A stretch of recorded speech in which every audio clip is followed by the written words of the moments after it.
Do you remember your very first dream? A city beneath the sea, spiral pillars brushing against the moonlight, and motionless souls drifting in silence, waiting for someone to awaken them. There is a name older than memory itself, Atlantis. But what if it was never just a myth? The dream is now at your threshold. Breathe slower, and let the ancient part of you rise with deformed history. If you're drawn to stories like these, the ones that live in the shadows between what we see and what was made to disappear, feel free to like and subscribe only if it feels right. And let me know in the comments. Where are you watching from? And what time is it for you right now? I love seeing our little map of watchers light up around the world. They say Plato was the first to speak the name. But his words tremble on the edge of allegory and confession, like a man revealing a secret too heavy for daylight. He placed Atlantis beyond the pillars of Heracles, what we now call the Strait of Gibraltar, as if drawing a boundary between what may be remembered and what must remain submerged. But even as he cloaked the tale in dialogues, in the voices of Solon and Critias, the echo was unmistakable. This was not merely myth. This was a memory, inherited not through blood, but through some deeper transmission, one that rides the undercurrent of our collective forgetting. What is a civilization that predates memory, that collapses so completely, so violently, it leaves behind only metaphors and ruins with no names? The sands of the Sahara whisper of oceans lost, while sonar scans of the Atlantic floor hum with the outlines of unnatural symmetry. Anomalous ridges, right angles, concentric formations deep beneath silt and silence. Mainstream geology dismisses them as natural quirks. But is it not convenient? How often the extraordinary is buried beneath the burden of probability. In 1968, off the coast of Bimini in the Bahamas, divers discovered a series of megalithic stones forming what appeared to be a road or breakwater. The Bimini Road, they called it. Massive limestone blocks laid out in geometric patterns. Too deliberate, too aligned. The academic response was swift. These were beach rock formations, not man-made. Yet the local legends told otherwise. The islanders spoke of a great kingdom swallowed by the sea, and the psychic Edgar Cayce had, decades earlier, claimed that evidence of Atlantis would rise in that very place around that very time. Coincidence? Or something more carefully orchestrated by the hand of time itself? There is a cruelty in how history chooses its darlings. Civilizations that fit neatly into our linear narrative are honored with museum wings and textbook chapters. But those that disturb the ark, those that suggest humanity was once more, not less, are cast into the shadows, as if acknowledging them would fracture the mirror of progress we so desperately hold up to ourselves. And yet the fracture is already there. You can feel it, can't you? Like a hairline crack running through the bones of time. Consider the mysterious maps that haunt the archives of early modern exploration. The Piri Reis map, drawn in 1513 by an Ottoman admiral, depicts the Antarctic coastline. Ice-free, and with such precision, it eludes explanation. Modern satellite imaging would not confirm the contours of Queen Maud Land beneath its glaciers until the 20th century. How did a 16th century mapmaker know what lay beneath millennia of ice? Piri Reis himself claimed his charts were based on ancient sources, documents that survived wars, cataclysms, and the slow erosion of sanity. Could those sources have belonged to an older world? One whose ships mapped the earth before the poles froze, and before the axis of memory tilted? There are stories, always stories, of survivors. Not just from Atlantis, but from all the deluges that ripple through the mythologies of every continent. The Mesopotamian flood, the sinking of Lemuria, the drowning of Kumari Kandam. Even the Popol Vuh, the sacred text of the Maya, speaks of multiple creations and destructions, of gods remaking the world from the ashes of forgotten epochs. What if these are not isolated myths, but fragments of a global trauma?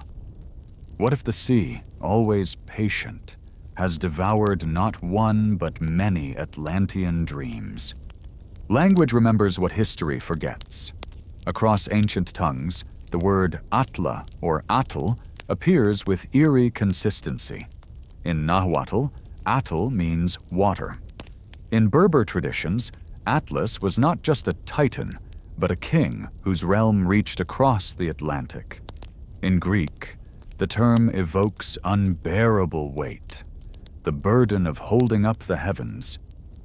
A fitting metaphor, perhaps, for a civilization too advanced, too luminous, to be allowed to endure. A society that bore knowledge humanity wasn't yet ready to inherit. There is an image I cannot shake. A tower of crystal rising from the sea, refracting not just light, but memory. It pulses with frequencies no longer detectable by modern instruments, and yet it hums somewhere in our DNA.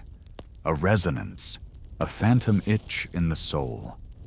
Could it be that Atlantis is not a place, but a state of consciousness? One we lost not just to water, but to time, to forgetfulness, to the calcification of the mind? Science tells us Homo sapiens appeared around 300,000 years ago. And yet, we teach history as if civilization began barely 6,000 years ago. With Sumer, with Egypt, with the wheel and the plow. What then were we doing for the other 290,000 years? Waiting, wondering, or building something, only to watch it vanish beneath tides and myths? Gobekli Tepe in modern-day Turkey was built around 9600 BCE, almost 7,000 years before the pyramids of Giza. Massive T-shaped stones, carved with animals and symbols, arranged in ceremonial circles. No one knows who built it or why. But that date, 9600 BCE, is the very one Plato assigns to the fall of Atlantis. Is this a coincidence or a breadcrumb? We have been taught to dismiss the impossible, to call it pseudoscience, to mock it, to fear it. But the impossible persists.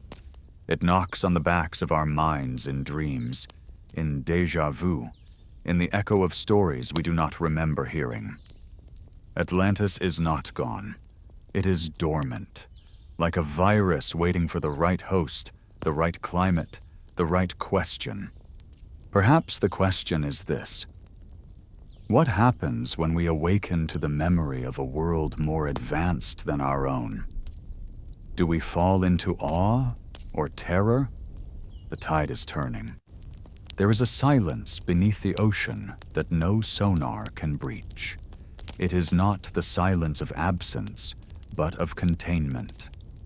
Like a memory sealed under pressure, waiting for something to crack. Off the coast of Cuba, in 2001, oceanographers using deep-sea scanning equipment stumbled upon something unexpected. At a depth of over 2,000 feet, they observed what appeared to be massive stone structures, geometric, angular, aligned in grids, walls, pyramids, roads. The discovery was quietly shelved. Official responses dismissed the findings as natural formations, though the raw data was never made fully public. But if nature is capable of such symmetry, then what do we call civilization? These anomalies speak not of imagination run wild, but of narratives forcibly tamed, like the underwater ruins off Yonaguni, Japan. Another formation dismissed as geological whimsy. yet the steps are too perfect, the walls too straight, the corners too unforgiving to have been etched only by waves. The people of Okinawa whisper of an ancient kingdom, one that vanished beneath the sea in a single day. A tale too close to Plato's words to ignore. But history is curated by those who benefit from continuity, not rupture. The further one drifts into the depths of time, the more linearity frays. Consider Lake Titicaca, perched high in the Andes. Too high, higher than any seafaring civilization should have reached. Yet on its shores lie the ruins of an ancient city, Tiwanaku, whose stones weigh hundreds of tons, carved with astronomical precision. How do you transport a monolith heavier than a jetliner, without wheels, without steel, without writing? The stones themselves do not answer. They watch, they endure, as if waiting for someone to ask the right question, not how, but when. For there is a rhythm to cataclysm. The earth breathes in cycles of fire and flood. Ice ages come and go, and with them, water lines rise and fall like the tides of an ancient pulse. Around 12,800 years ago, something shattered the planet's calm. They call it the Younger Dryas impact hypothesis.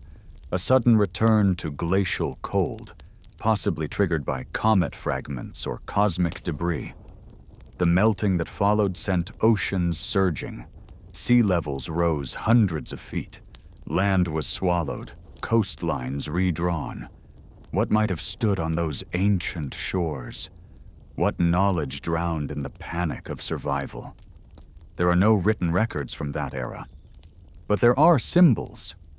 At Gobekli Tepe, carvings show a vulture holding a sphere, a scorpion poised beneath stars, images many now believe depict the torrid meteor stream, a celestial event encoded in stone.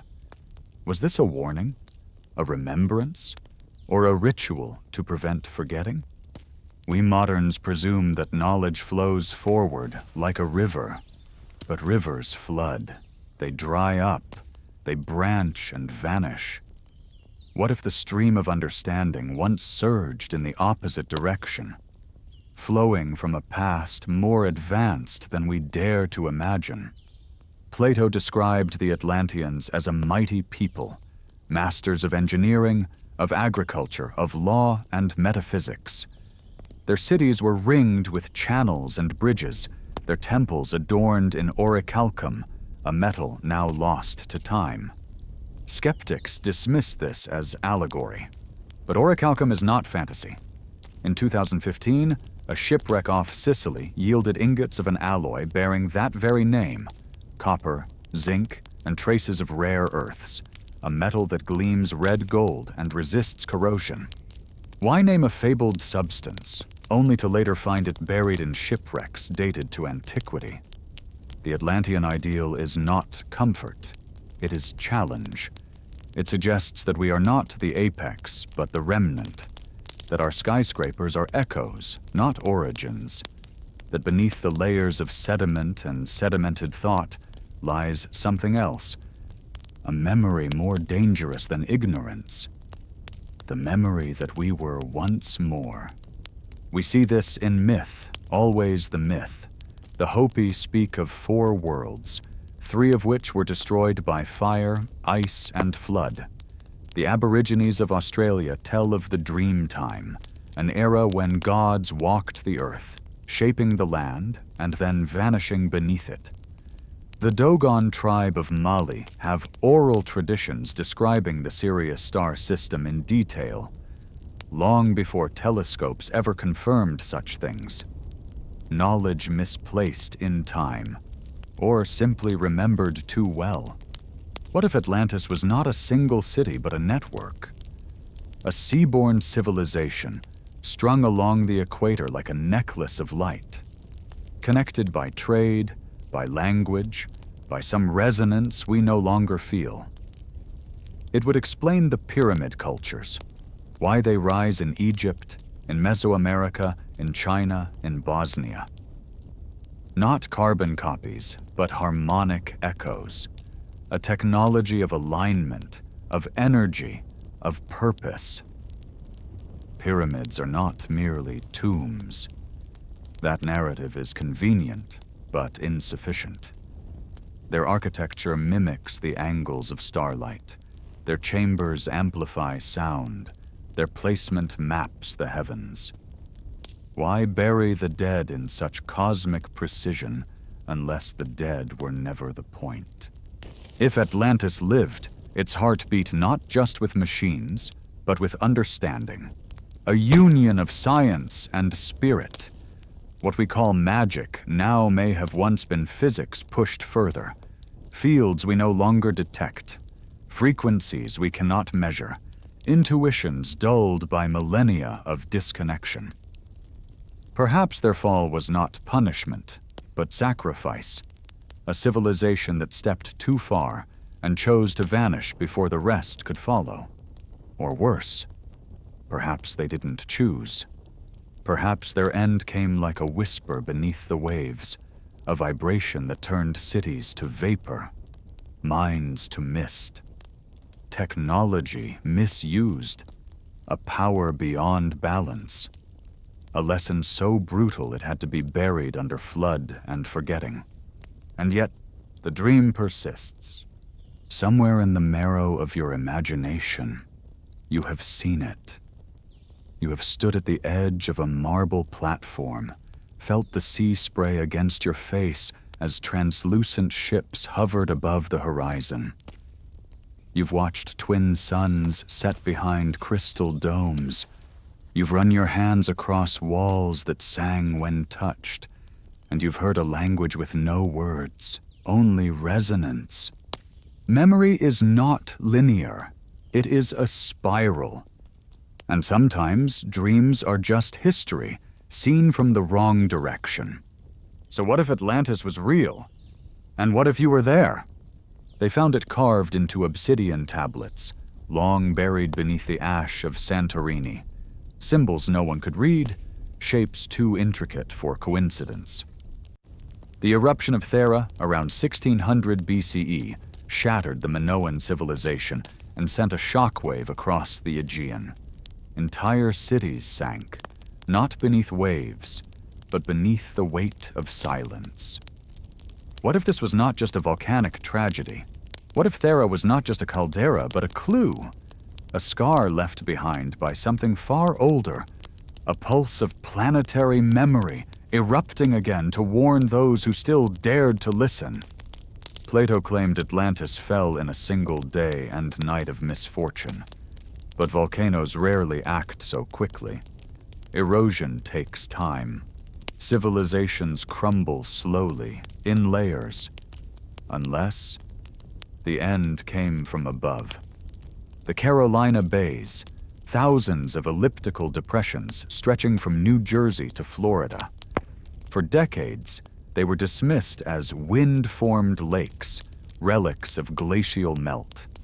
But their uniform orientation, their spacing, their shallow depth, none of it aligns with known geological processes. Some now believe they were formed by fragments of a cosmic impact, the same event that triggered the Younger Dryas. If a comet broke apart and rained fire upon the Earth, what did it erase? What stood in those places, now only marked by water and memory? Beneath Greenland's ice sheet, radar revealed something astounding in 2018, a massive impact crater over 30 kilometers wide, buried under a mile of ice, untouched for thousands of years. The crater's age remains debated, but its existence, its raw violence, cannot be denied. A force strong enough to vaporize continents, enough to sink a civilization. But here is the question that remains, whispering from the edge of reason.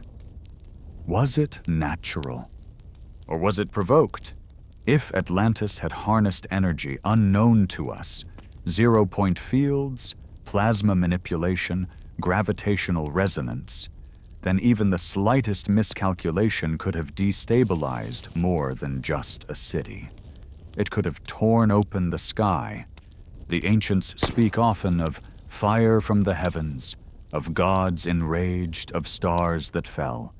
What if those were not metaphors? What if they were observations? The Mahabharata, India's great epic, describes a weapon that turned night into day, burned the earth with a white fire, and left survivors vomiting blood and losing their hair. Modern scholars call it poetry. But within the Harappan ruins of Mohenjo-Daro, archaeologists found skeletal remains that registered levels of radiation abnormal for any natural decay. Streets littered with bodies, hands grasping toward doorways they never reached.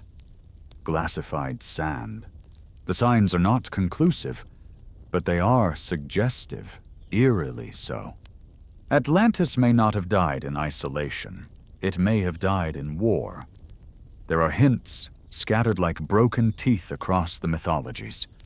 The Egyptian priest who told Solon the story of Atlantis did not call it a paradise.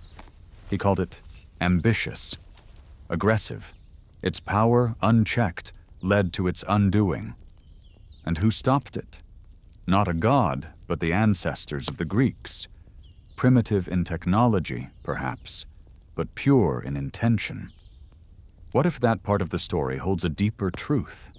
A conflict not between nations, but between philosophies, between expansion and balance, between those who sought to master nature and those who chose to remember they were part of it.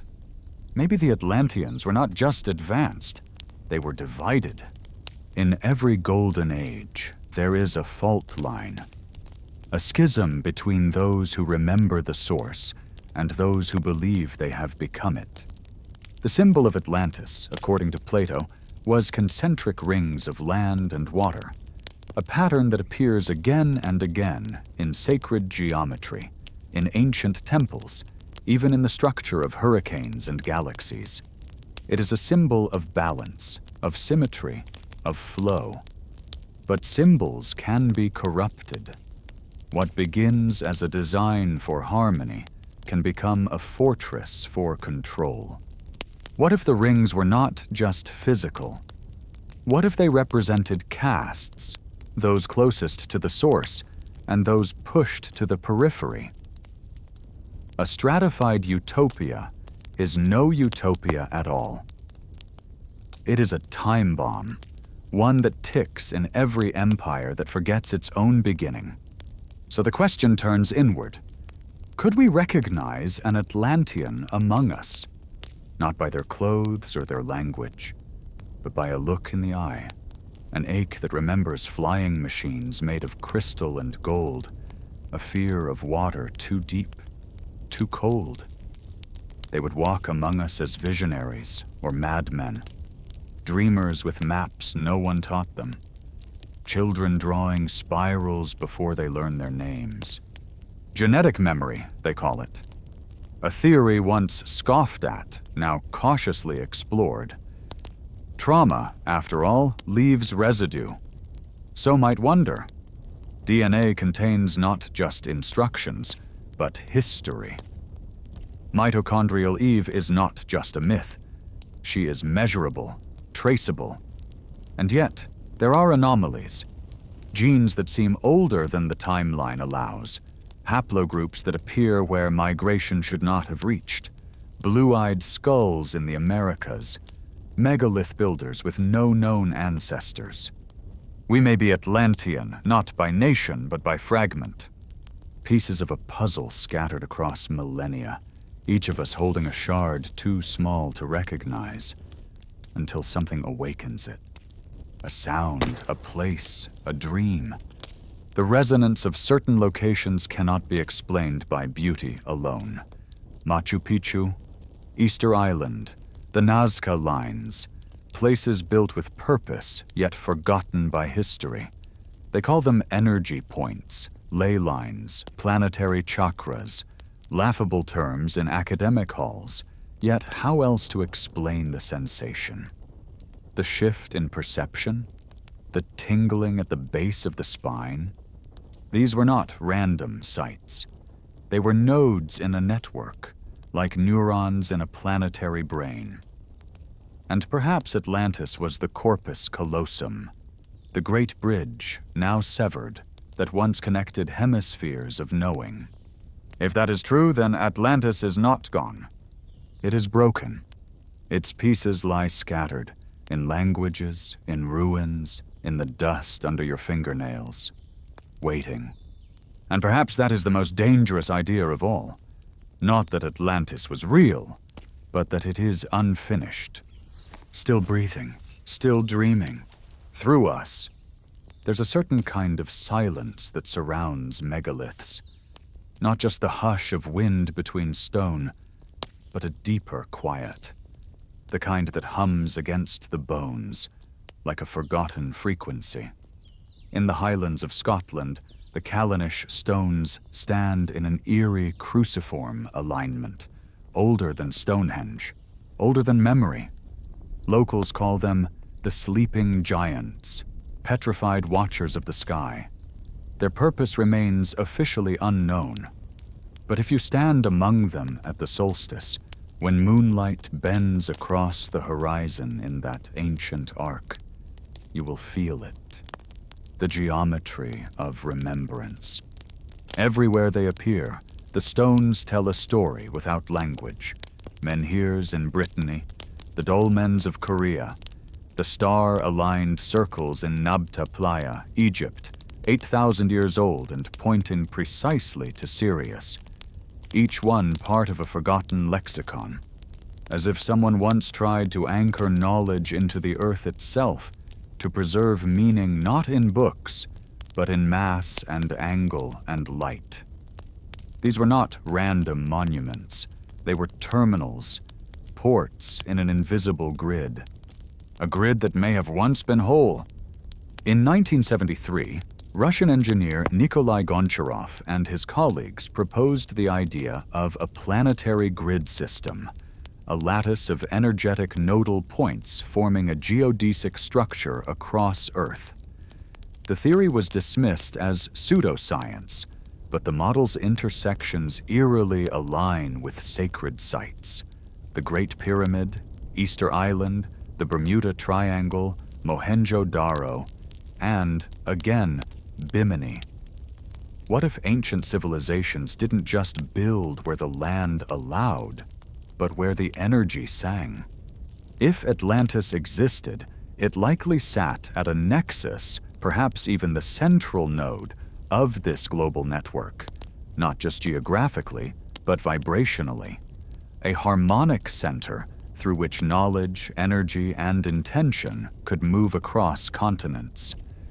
Destroy that node, and you don't just sink a city, you collapse a system.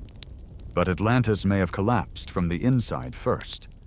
Many esoteric traditions speak of a split, not just of land, but of consciousness.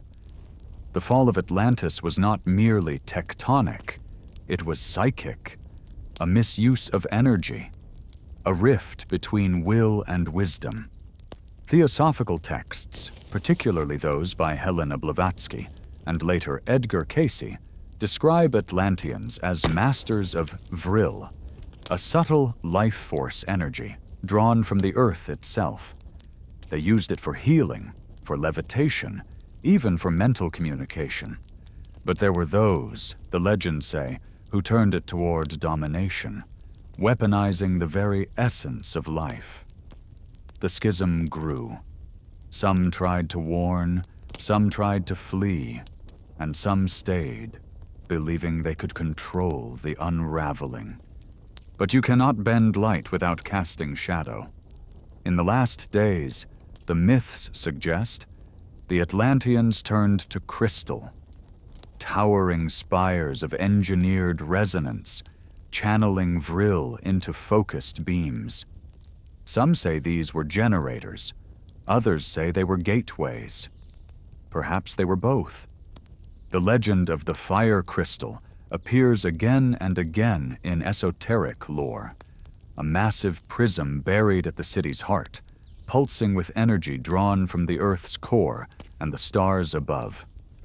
When aligned properly, it amplified the consciousness of all around it. When misaligned, it shattered minds. Could this crystal have overcharged?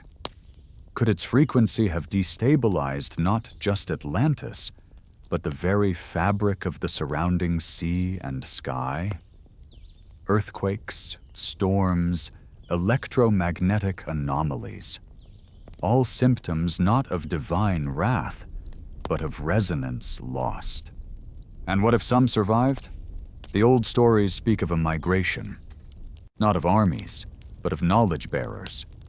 The 7 sages of Sumer, the Naga kings of India, the shining ones of the Andes, beings who arrived suddenly, bringing agriculture, astronomy, architecture, everything required to reboot civilization.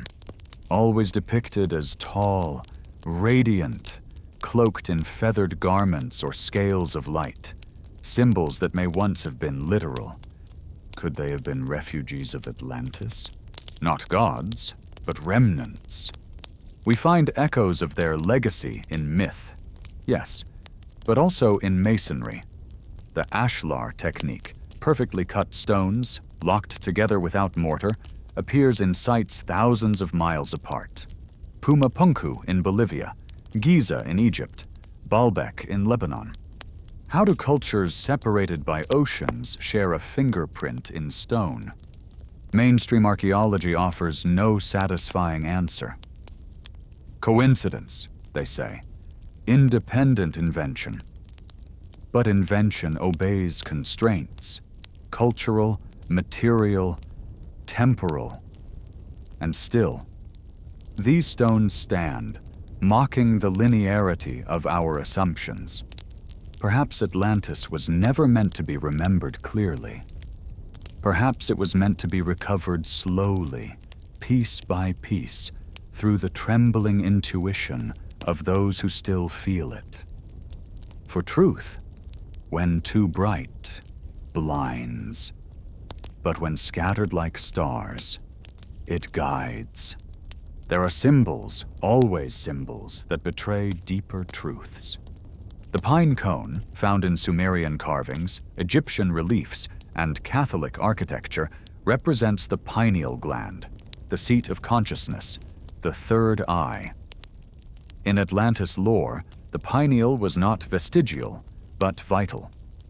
A receiver of frequencies, a compass to the soul. The closing of this gland, through trauma or disuse, marked the end of the Atlantean age. A fall not just of stone, but of perception. Now we mock the mystical. We laugh at dowsers and intuitives, at empaths and dreamers. But perhaps we laugh because we are afraid.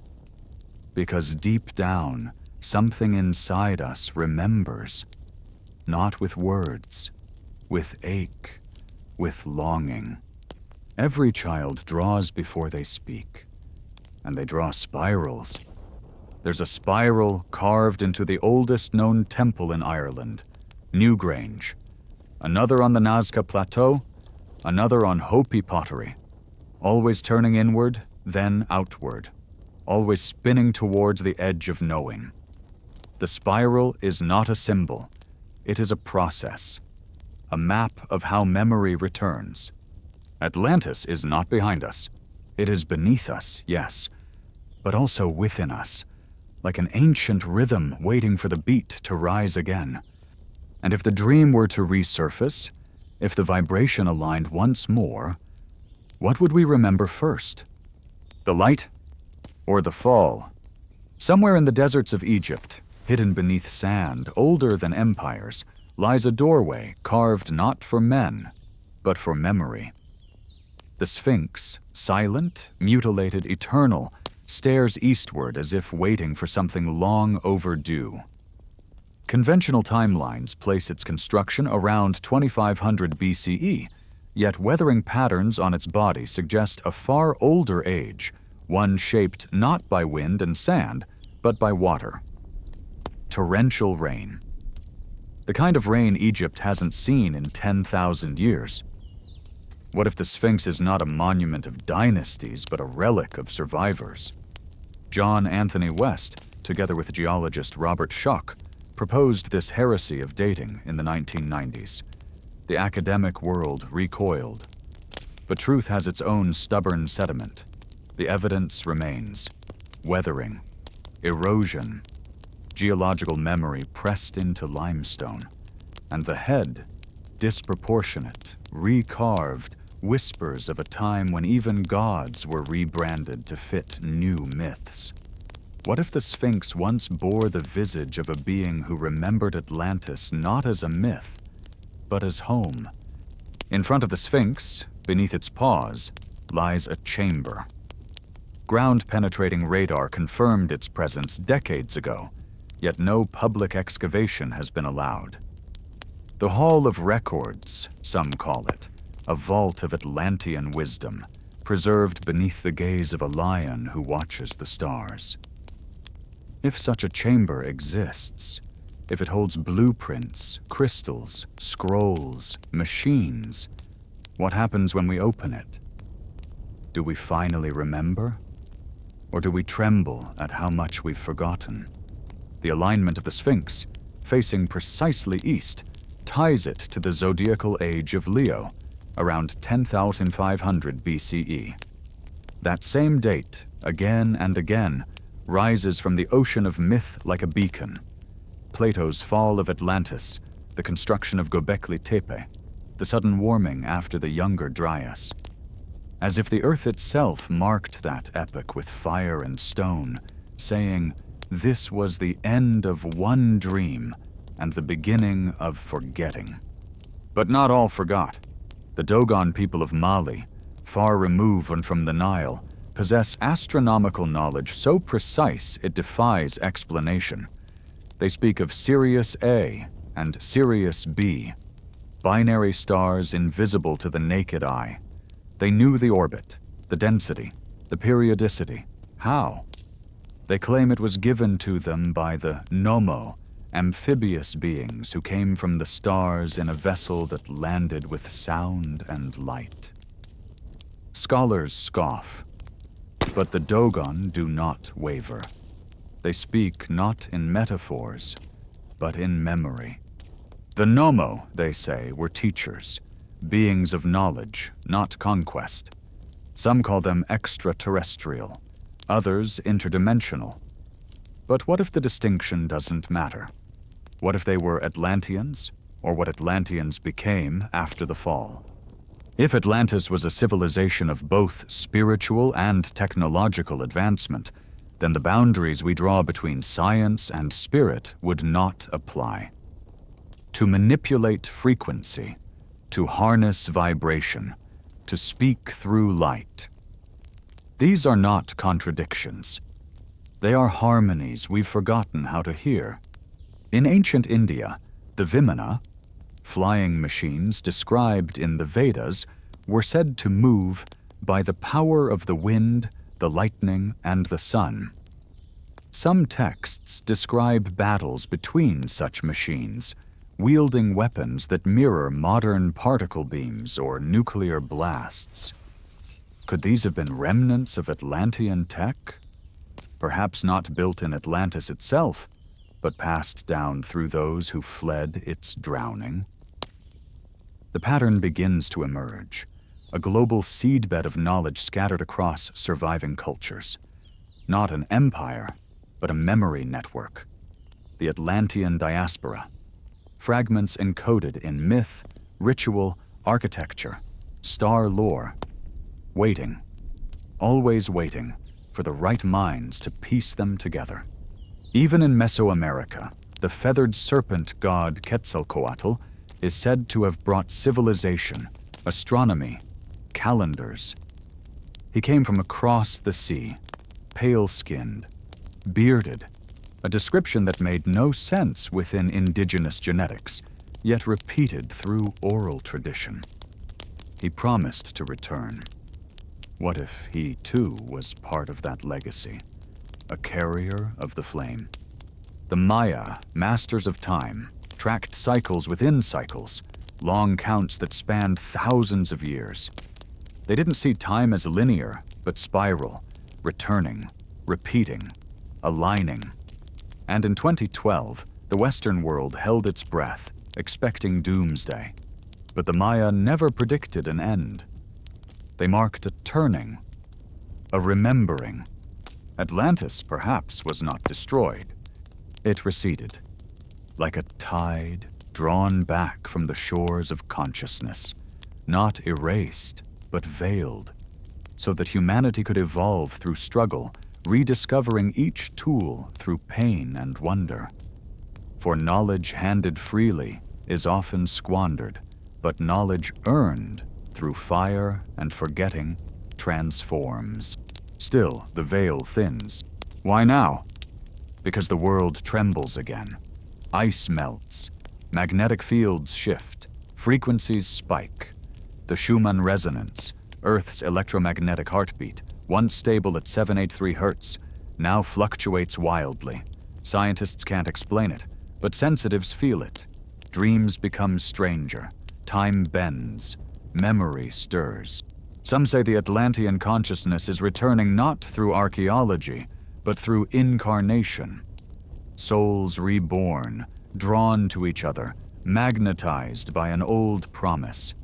Artists, inventors, mystics, children who speak of stars before they know math, teenagers who weep at the sight of ancient temples, adults who wake from dreams of cities that never were, but always feel like home. Perhaps you are one of them. Perhaps the ache in your chest when you hear certain music, or the tears that come unbidden at the edge of a cliff, are not random. They are memories, triggers, echoes. Perhaps Atlantis is not calling us back to rebuild it in stone, but to resurrect its essence, harmony, resonance, remembrance. But to do that, we must first look into the water. Not at the surface, but into the dark, where the old light waits. The ocean doesn't speak, it remembers. There are moments, standing at the edge of a midnight shore, when the tide creeps in without a sound, where the sea feels like a living archive, not of fish or salt or current, but of consciousness itself. Beneath those waves lie not just shipwrecks, but the very scaffolding of lost epochs, structures folded into coral, languages swallowed by silt, frequencies buried beneath pressure and time. We call it the deep for a reason. It is not just depth in space, it is depth in memory. And sometimes memory leaks. In 2002, off the coast of western India, sonar scans near the Gulf of Combat revealed something astonishing. A vast stretch of geometric ruins, nearly 5 miles long. Columns, foundations, linear alignments, all submerged 120 feet below the surface. Carbon dating of artifacts dredged from the site suggested ages between 9,000 and 10,000 years old. Older than any known city. Older than Mesopotamia. Older even than the story we tell ourselves about the beginning of civilization. But the discovery was quietly silenced. Political, logistical. Inconclusive, said the reports.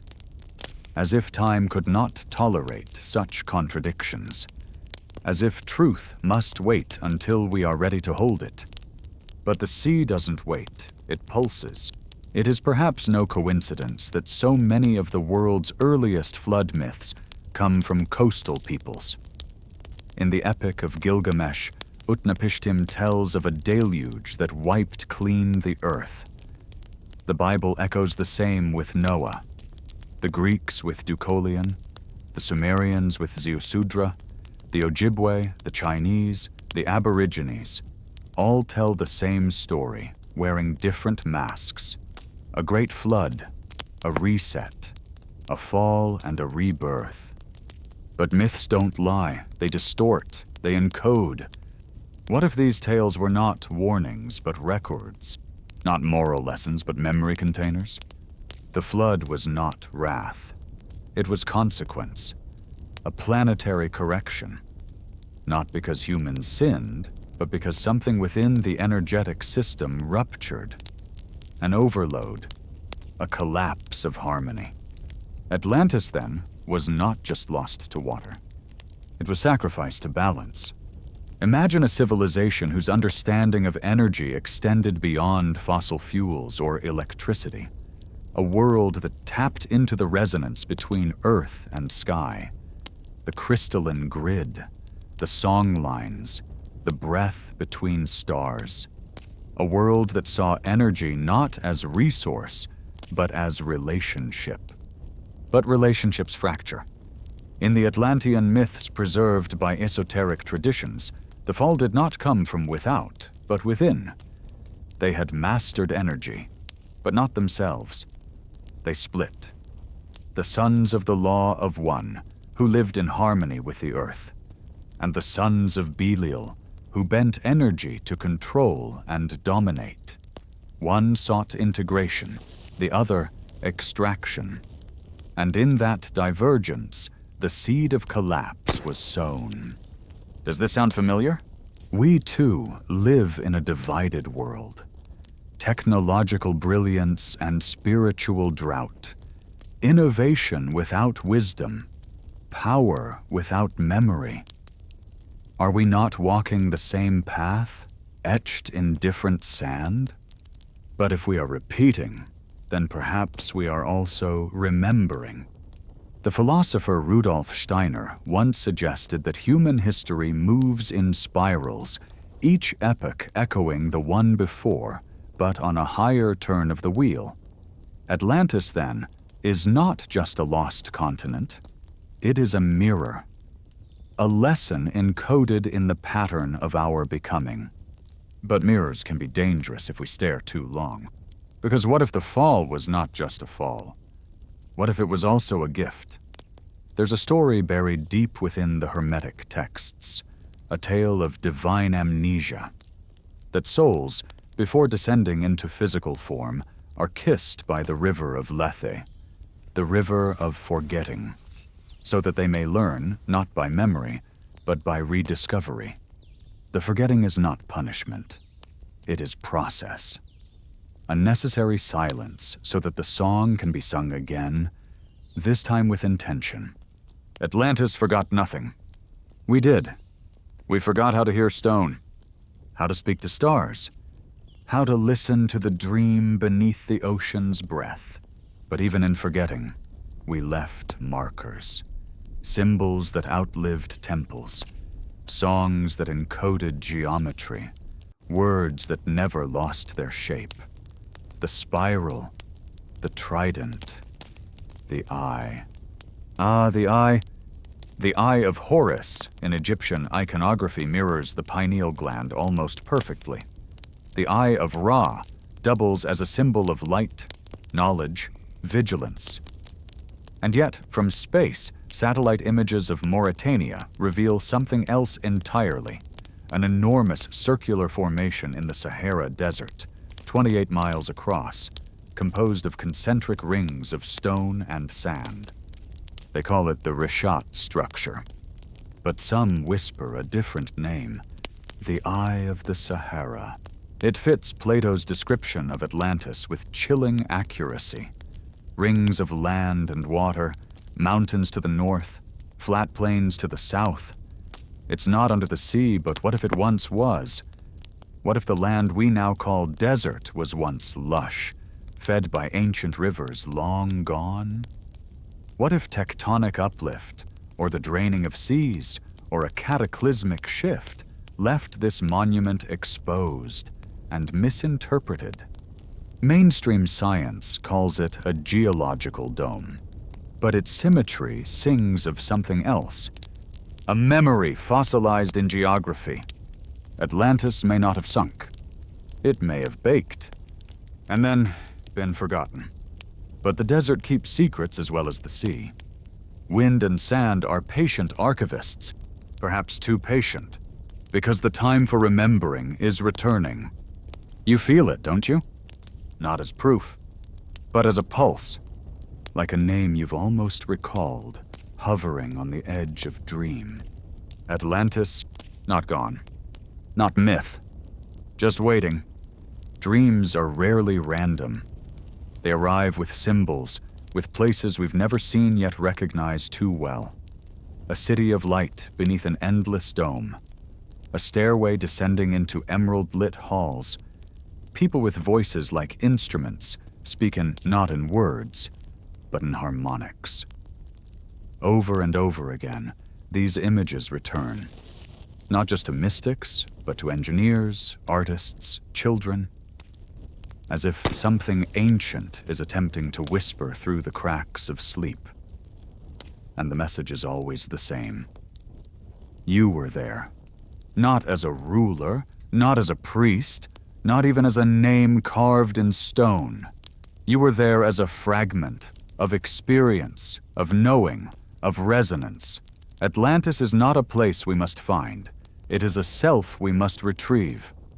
Carl Jung spoke of the collective unconscious, a shared repository of archetypes and mythic memories that transcend personal experience.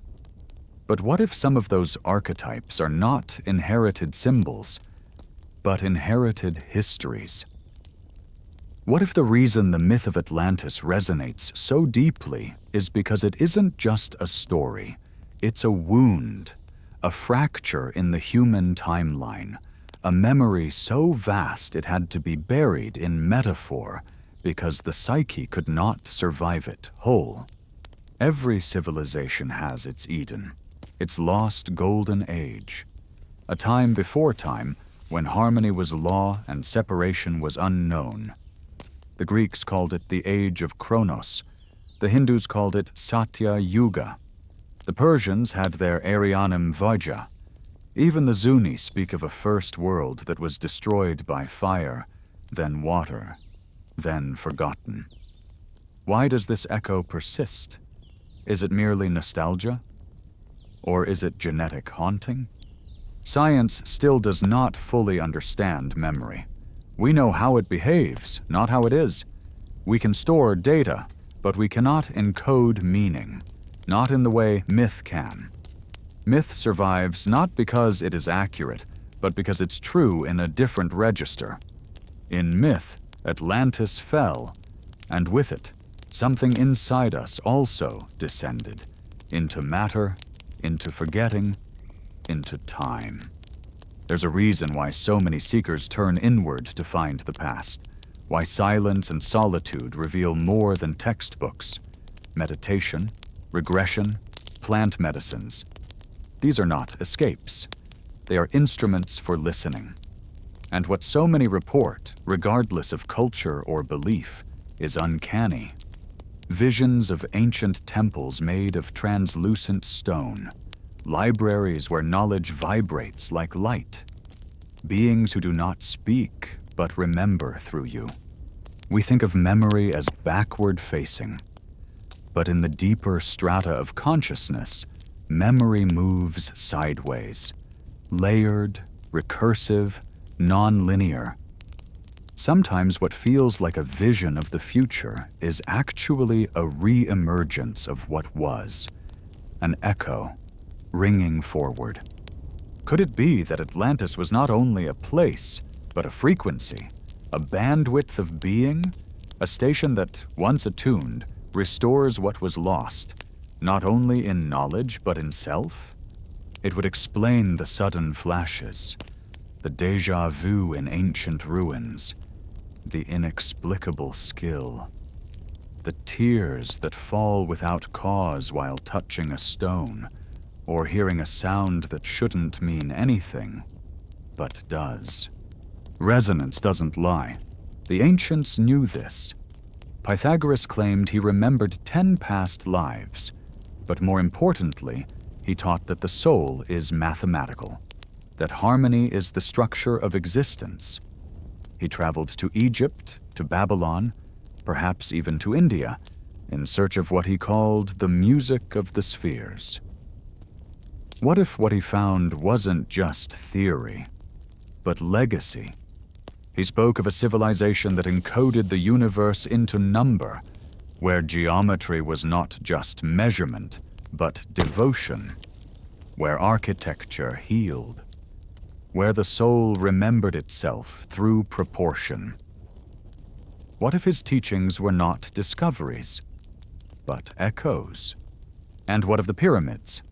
So many built, so few understood. They do not align by chance. The Great Pyramid at Giza is aligned within 1/15th of a degree of true north, an engineering feat unmatched even now. Its base perimeter divided by its height yields a close approximation of 2π. Its layout reflects Orion's belt. Its chambers resonate at frequencies corresponding to healing states of consciousness. Were these coincidences or calibrations? Imagine a world where buildings were not inert, but alive. Tuning forks of stone. Conscious structures designed to enhance meditation, accelerate healing, trigger remembrance. The Atlanteans may not have built skyscrapers, but they may have built cathedrals of vibration. And still we dismiss, because the truth is inconvenient. It asks us to revise everything, our history, our origin, our purpose.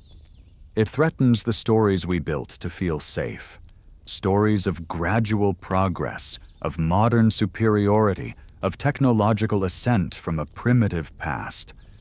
But what if the arc bends the other way? What if we are the amnesiacs of history? The oracles of Delphi inhaled vapors and entered trance states.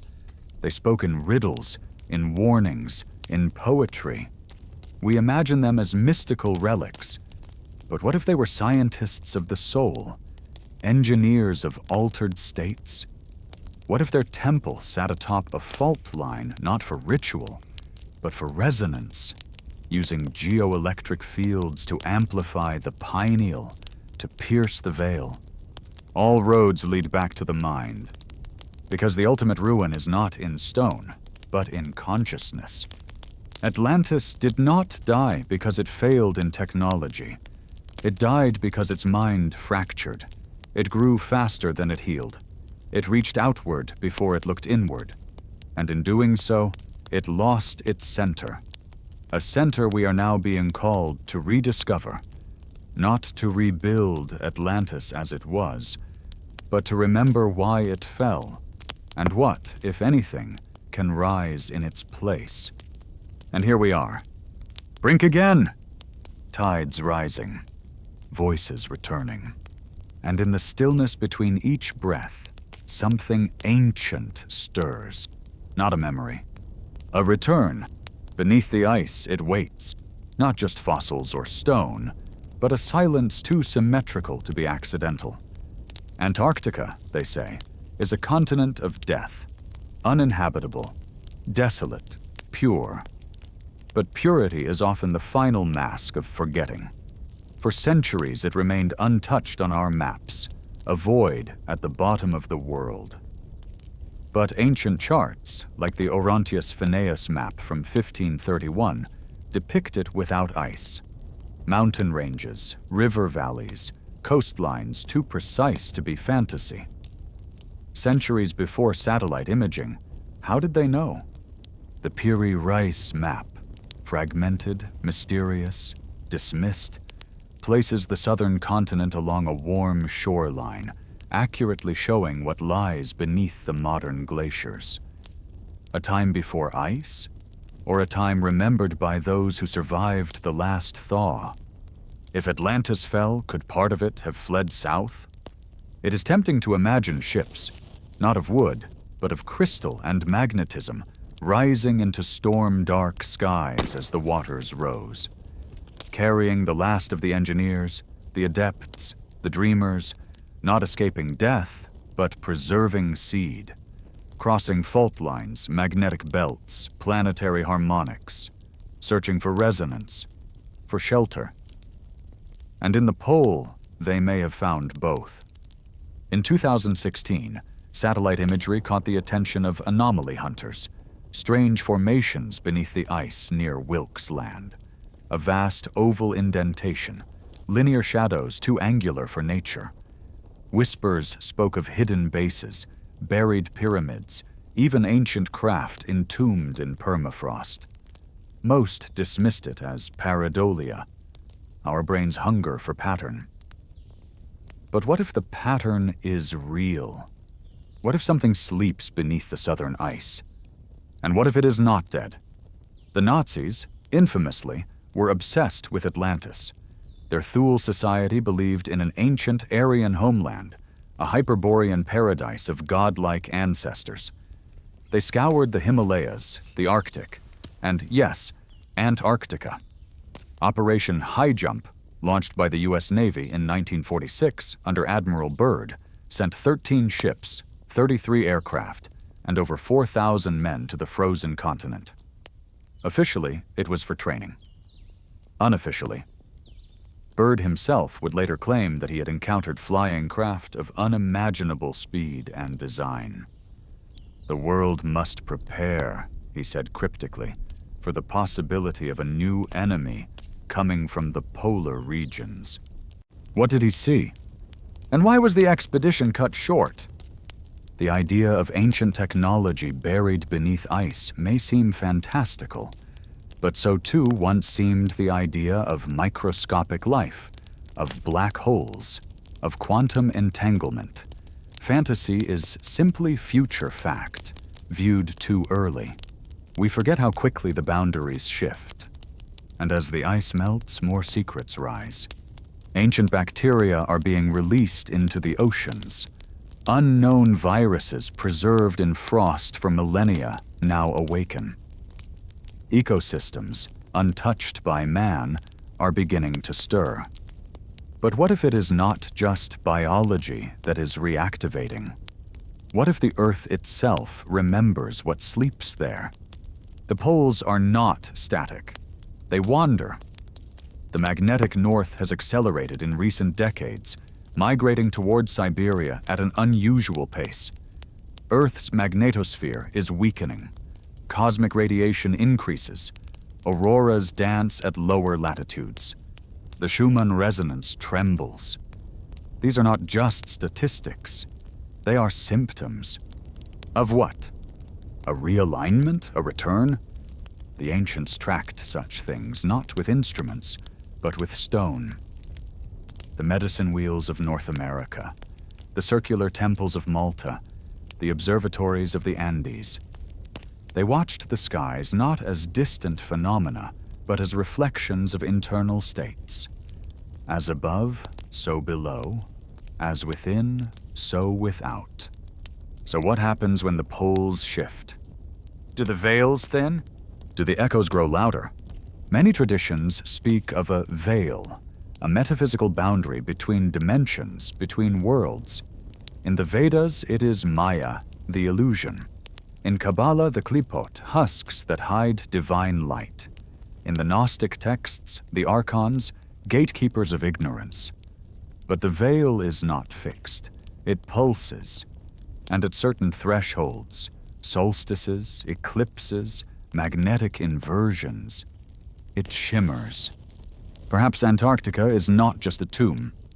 Perhaps it is a threshold, an interstice between what was and what waits. If Atlantis reached heights we can scarcely imagine, its collapse would not simply erase, it would rupture, tear dimensional fabric, shatter not just buildings, but timelines. The very laws of causality might ripple from such an event. Time might fragment. Realities might echo. Have you felt it? The dream that loops. The memory that doesn't fit. The sudden knowing you cannot trace. Time has grown thin, and through that thinness the Atlantean chord plays again. In 2020, researchers drilling through Antarctic ice found fossilized forests, trees that once bore leaves at the poles. A temperate Eden not so long ago. And further still, beneath layers of stone, magnetic anomalies. heat signatures with no geological source, energy with no name. If Atlantis sleeps beneath the southern frost, it may not rise in stone. It may rise in frequency, not as city, but as signal. We look for lost continents as if they were real estate.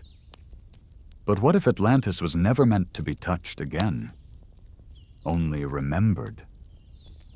What if its return comes not through archaeology, but awakening? A resonance that realigns those attuned to it, not with proof, but with purpose. Perhaps that's why the call is always so quiet, so easily missed. It does not shout, it hums, and the ones who hear it are not the loud, the certain, the rigid. They are the dreamers, the broken, the ones who never quite fit, the ones who stare at the stars and feel like they're remembering, the ones who have been waiting for something they cannot name, the ones who know that beneath the ice, something ancient breathes, and with each melting moment comes closer. Have you ever walked into a place for the first time and felt your heart slow, not in fear, but in recognition? As if your bones remembered the shape of the walls, the angle of light, the whisper of wind even before you crossed the threshold. You tell yourself it's just déjà vu. But what if it's more? What if the world is not made of places, but of frequencies? And some of them, somehow, remember you? There is a city in Bolivia where the stones do not fit human hands. Puma Punku, they call it. At over 12,000 feet above sea level, the altitude alone defies explanation. Why build here, where nothing grows, where the air is too thin to breathe deeply? And yet, massive granite blocks lie scattered, shaped with angles so sharp they resemble machine cuts. Grooves carved in H shapes, holes drilled perfectly round, edges that match like puzzle pieces. No metal tools found, no writing, no name. We assume these were temples, or platforms, or foundations of something else. But maybe they were not meant to be built upon. Maybe they were the message. Forms so precise that only vibration could decipher them.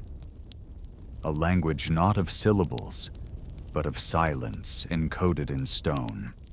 Across the ocean in Egypt, the Osirian tells a similar tale. Hidden behind the more famous temple of Seti Verfom in Abydos, this underground structure confounds architects with its simplicity and enormity.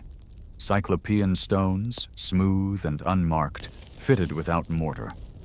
Far older than the pharaohs, as if the dynasties of men merely built their monuments beside the bones of something they barely understood. What if the megalithic world was not primitive, but post-cataclysmic? Not the beginning of civilization, but its echo? A scattered memory of a world once whole. Plato spoke of Atlantis as a naval power. But what if its ships did not ride the surface of the sea, but the currents of air, of magnetism, of sound? What if the so-called flying discs seen in ancient carvings were not metaphors, but machines, bioresonant crafts tuned to consciousness itself? The Vimana of India, the chariots of Ezekiel, the sunboats of Ra, they all describe vehicles that transcend modern aerospace. Not faster, but subtler, less mechanical, more harmonic. Piloted not by force, but by intention. We assume technology must evolve toward complexity, but true mastery is simplicity. The crystal, not the circuit. The tone, not the turbine. Perhaps Atlantis understood this. Perhaps they built machines that did not separate from their users, but extended them. Technology not as tool, but as symbiosis. And perhaps that is what caused the fall. Not a weapon, but a fracture in unity. To operate such machines would require minds in balance, hearts aligned. One dissonant frequency, one note out of tune, and the entire field collapses. The story of Atlantis, again and again, warns of hubris, of those who sought to bend energy to serve ego rather than truth. And in doing so, they shattered the cord. The explosion would not have looked like fire. It would have looked like forgetting. A sudden severing, cities crumbling without quake, oceans rising without storm, a veil descending so quickly that even memory lost its way. But traces remain. In the Andes, the legends speak of Viracocha, a bearded teacher who emerged from the waters after the Great Flood. He taught language, agriculture, astronomy, and when his work was done, he walked west across the sea, promising to return. The Incas called him a god. But what is a god, if not a remnant of something larger than we remember? In Mesoamerica, the Popol Vuh tells of previous worlds destroyed and remade. In one, people were fashioned from wood, soulless, forgetful, and so were swept away. In another, they were made of maize and light, but grew arrogant and blind. Each world ends not with malice, but with imbalance, as if existence itself enforces equilibrium. Atlantis, perhaps, was the third world, and we now live in the fourth, but something of the third still stirs within us. When we dream of towers that hum with light, when we feel pulled to stones older than language, when we ache without reason beneath the stars, the Akashic records, some say, are the memory field of the earth, a dimension where every thought, action, and event is stored beyond time, the cloud of all that was and is and will be. Mystics claim to access it through meditation, seers through trance. But what if it's not stored elsewhere? What if it's embedded in us? Encoded in our cells, our marrow, our silence, waiting not for revelation, but for readiness. Perhaps this is why the idea of Atlantis never dies, because it lives in every attempt to remember who we once were. Not as rulers, but as harmonics, as stewards of something far older than stone. We search for the ruins as if they hold the key, but the key was never in the ruins. It was in the tuning, and some are beginning to hear it again. Not all temples are made of stone. Some are made of sound. There are places in the world where a whisper becomes a chorus, where the air itself seems to vibrate with presence.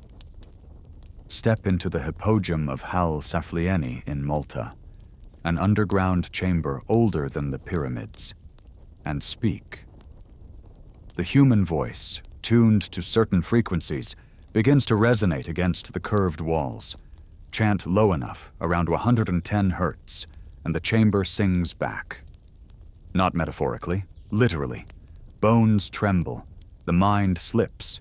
Some describe visions, others a silence so loud it eclipses thought. This was not an accident. It was design. A resonance chamber. A tuning chamber. But what was it tuning? The voice. The mind? The veil?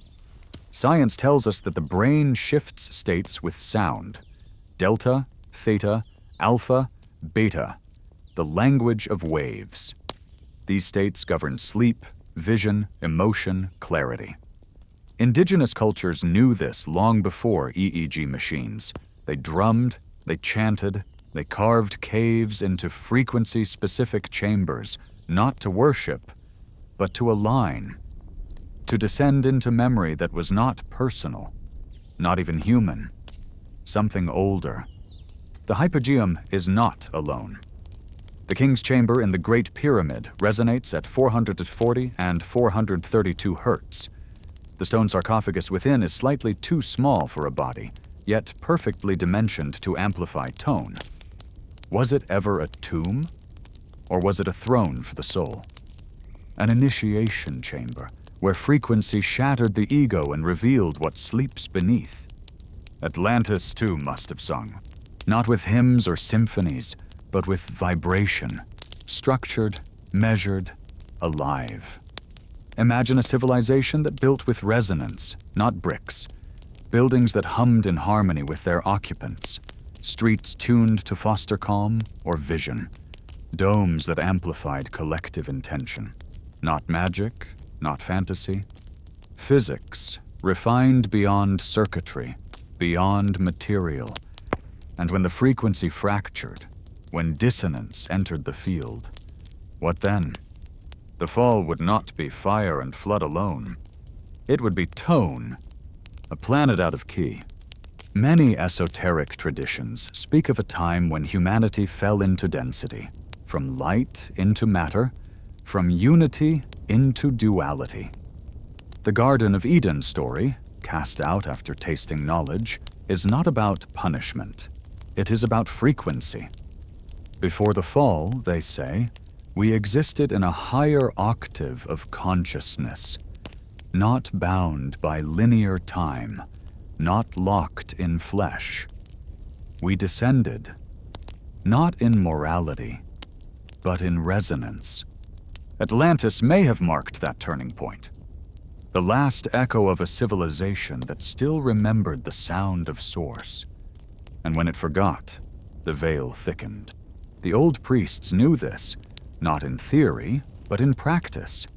In the temples of Dendera, Egyptian inscriptions show figures holding objects that look like tuning forks, coils, or bulbs.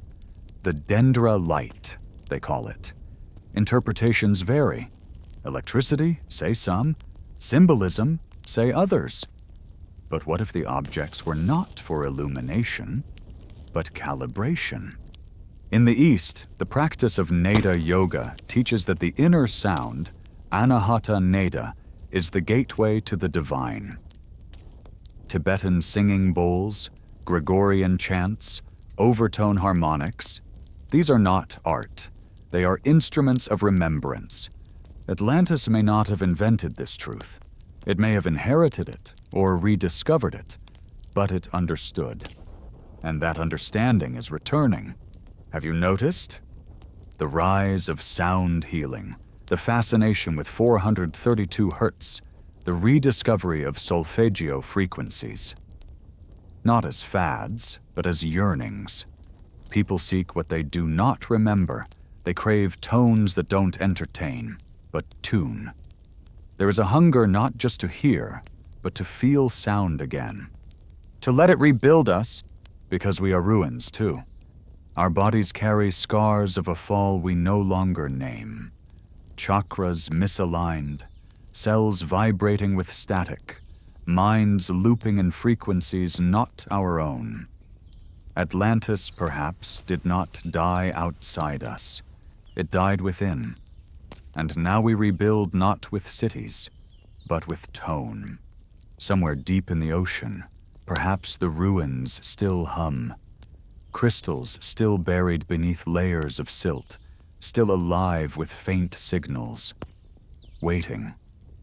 Not for excavation, but activation. For the matching chord to strike across space, across soul, and awaken them. Perhaps that's why the call is never spoken, only felt. A pressure behind the eyes, a ringing in the ears with no physical cause, a dream with a sound you can't quite replicate, but can't forget either. A note that is not heard, but known. The Atlantean chord. Once it held the world, not as control, but coherence. Now it trembles at the edge of return. But not all can hear it. Only those who listen with more than ears. Those who quiet the noise of a too loud world and turn inward, to the chambers within the chest, the temple beneath the skull. For we too are instruments, out of tune perhaps, cracked, covered in dust, but not broken, not lost. And if we learn to resonate again, to remember the architecture of vibration, Perhaps we won't need to find Atlantis. We will become it. Not in stone, in sound. There are places where time folds inward. Not through machines, but through geometry. Angles that do not behave. Corridors where footsteps echo twice. Structures that seem to breathe when the wind stops. The ancients built these places deliberately. Labyrinths, spirals, standing circles, knowing something we've long forgotten. That space is not neutral. It responds. It listens. It remembers. Atlantis, if it was anything, was a master of space, not as distance, but as consciousness shaped in form. Cities laid out like circuits, courtyards that amplified intention, halls that bent light without glass, temples not for worship, but for alignment. Every wall, every column tuned like the strings of a harp, responding not to touch, but to thought. The mind was not separate from the world. It was the lens through which reality itself adjusted. A thought held long enough, resonantly enough, would become form, and form, in turn, would reshape thought. Feedback, recursive, infinite, the sacred loop, the Ouroboros. Creation not as accident, but as echo. We have glimpses of this. The way cathedrals induce awe not by sermon, but by structure. The way certain domes cause whispers to travel in circles. The feeling in sacred groves, where even birds grow quiet. There is an intelligence in space itself. And the Atlanteans, it seems, once spoke its language fluently. But when language fractures, so does harmony. When the builders forget the purpose of the pattern, only the stones remain. Empty, silent, misread. And then superstition grows where science once lived. The Atlanteans, according to some records, did not merely live on the earth, they lived with it. In dialogue, the earth as being, as breath. The grid was not metaphor, it was infrastructure, a planetary nervous system, ley lines, dragon lines, song lines, all names for the same thing, the currents of life beneath the crust, invisible rivers of magnetism, subtle but precise. They built where these lines converged, not by chance, not for conquest, but for amplification. They knew that thought alone was not enough. It had to be placed. Imagine stepping into a chamber built at the intersection of such a line, where your intention, your question, your presence was not only magnified, but translated into frequency, sent into the earth itself. A communion, not a command. These were the Atlantean temples of transmission. Not temples in the modern sense, no idols, no altars, only form, light, crystal, and mind. The builders encoded intention into stone using crystalline matrices, what we might now call piezoelectric resonators. Quartz, obsidian, selenite, each chosen not for beauty, but for memory, for the way they hold vibration, for the way they speak to the field. Today we use silicon to store data. They used crystal to store being. And when the final days came, when the ocean began to swell and the frequency destabilized, some say they stored everything they could within these matrices. Not books, not scrolls, but consciousness itself. Memories, visions, maps of the soul, encoded not in language, but in waveform. And then they sank, or scattered, or were sealed, beneath mountains, beneath temples, beneath you. There are legends of such crystals. Some call them the 12 records, others the firestones. Most speak in riddles, but the thread is clear. They are not inert. They await. Their activation depends not on technology, but on resonance, on matching the frequency of the one who approaches. That is why the doors remain closed. Not because we lack the key, but because we no longer vibrate at the threshold. The key is not an object. It is a state of being, and slowly across the world that state is re-emerging. People waking with dreams of light they cannot explain. Children drawing machines they've never seen. Artists composing songs that seem to summon places no longer on maps. The pulse is returning.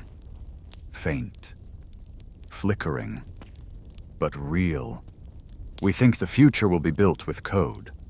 But perhaps it will be sung into being, just as it was once sung into silence.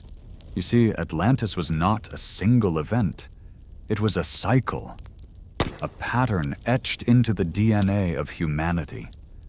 Rise, remember, rupture, return. Each age a mirror of the last, but higher, more refined, more awake. The spiral turns.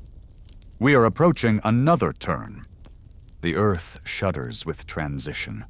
Fires rage, ice melts, skies shift. But deeper still, beneath the noise, a signal grows louder. It is not a warning, it is an invitation. To return to the harmony that once was, to listen again, to build not just with our hands, but with our whole selves. This is what the Atlanteans knew. That architecture was a mirror. That space could be taught to heal. That thought, when clear enough, could shape matter. And that memory, even buried, never dies. It only waits. Like crystal beneath the mountain. Like silence beneath the hymn. Like the city beneath the sea. The stars do not forget. They move in patterns older than empires, more constant than gods. We call them constellations, but they are not merely shapes. We project onto them meaning because something inside us already knows. Orion does not hunt because we say so. He hunts because we remember. Long before telescopes, before myth took its first breath, we were watching him rise and fall in the night, marking something we had already lost. What if the sky is a map not of space, but of memory? In the myths of ancient Egypt, Osiris was more than a god. He was a star, a soul whose throne was in the heavens, aligned with Orion's belt. His body broken and scattered, like Atlantis. His wife, Isis, searched the world to reassemble him. She found every piece but one. The phallus. Creation. Power. Lost. Hidden. Perhaps it was not a body part. Perhaps it was a symbol, the engine of manifestation, the Atlantean seed, knowledge of how to birth form from thought. It remained hidden, guarded, buried until a time when humanity could wield it with balance. That time may be returning. All across the ancient world, star maps are encoded in stone. The pyramids of Giza align not only to cardinal directions, but to Orion's belt. Angkor Wat mirrors the Draco constellation. Teotihuacan echoes the Pleiades. Why would civilizations across oceans, separated by millennia, build temples in the shape of stars? Because the stars were not decoration. They were coordinates. Atlantean memory embedded in sky. A celestial breadcrumb trail for those who would one day remember not just where they are, but when. For time, as we know it, is local. It bends. It loops. And some places remember more than others. In the high Andes of Peru, at a site called Moray, circular terraces descend into the earth like an inverted ziggurat. Mainstream scholars say they were agricultural labs designed to mimic different climates. But the geometry, the precision, the energy, it feels more like a calendar or a dial. a way to tune into planetary memory.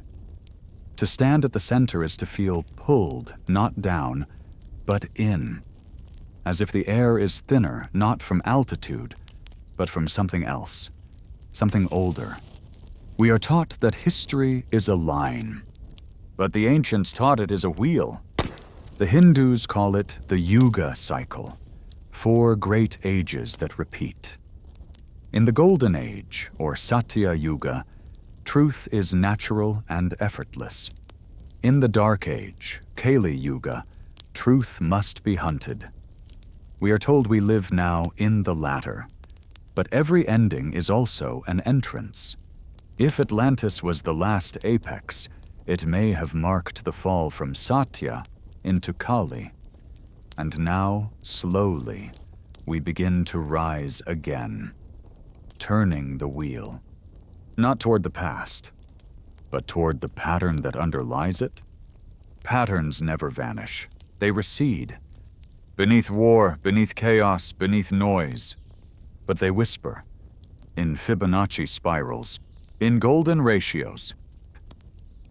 In the orbit of Venus as she traces a 5-petaled rose through the heavens every 8 years. The ancients knew this. They encoded the divine not in belief, but in pattern.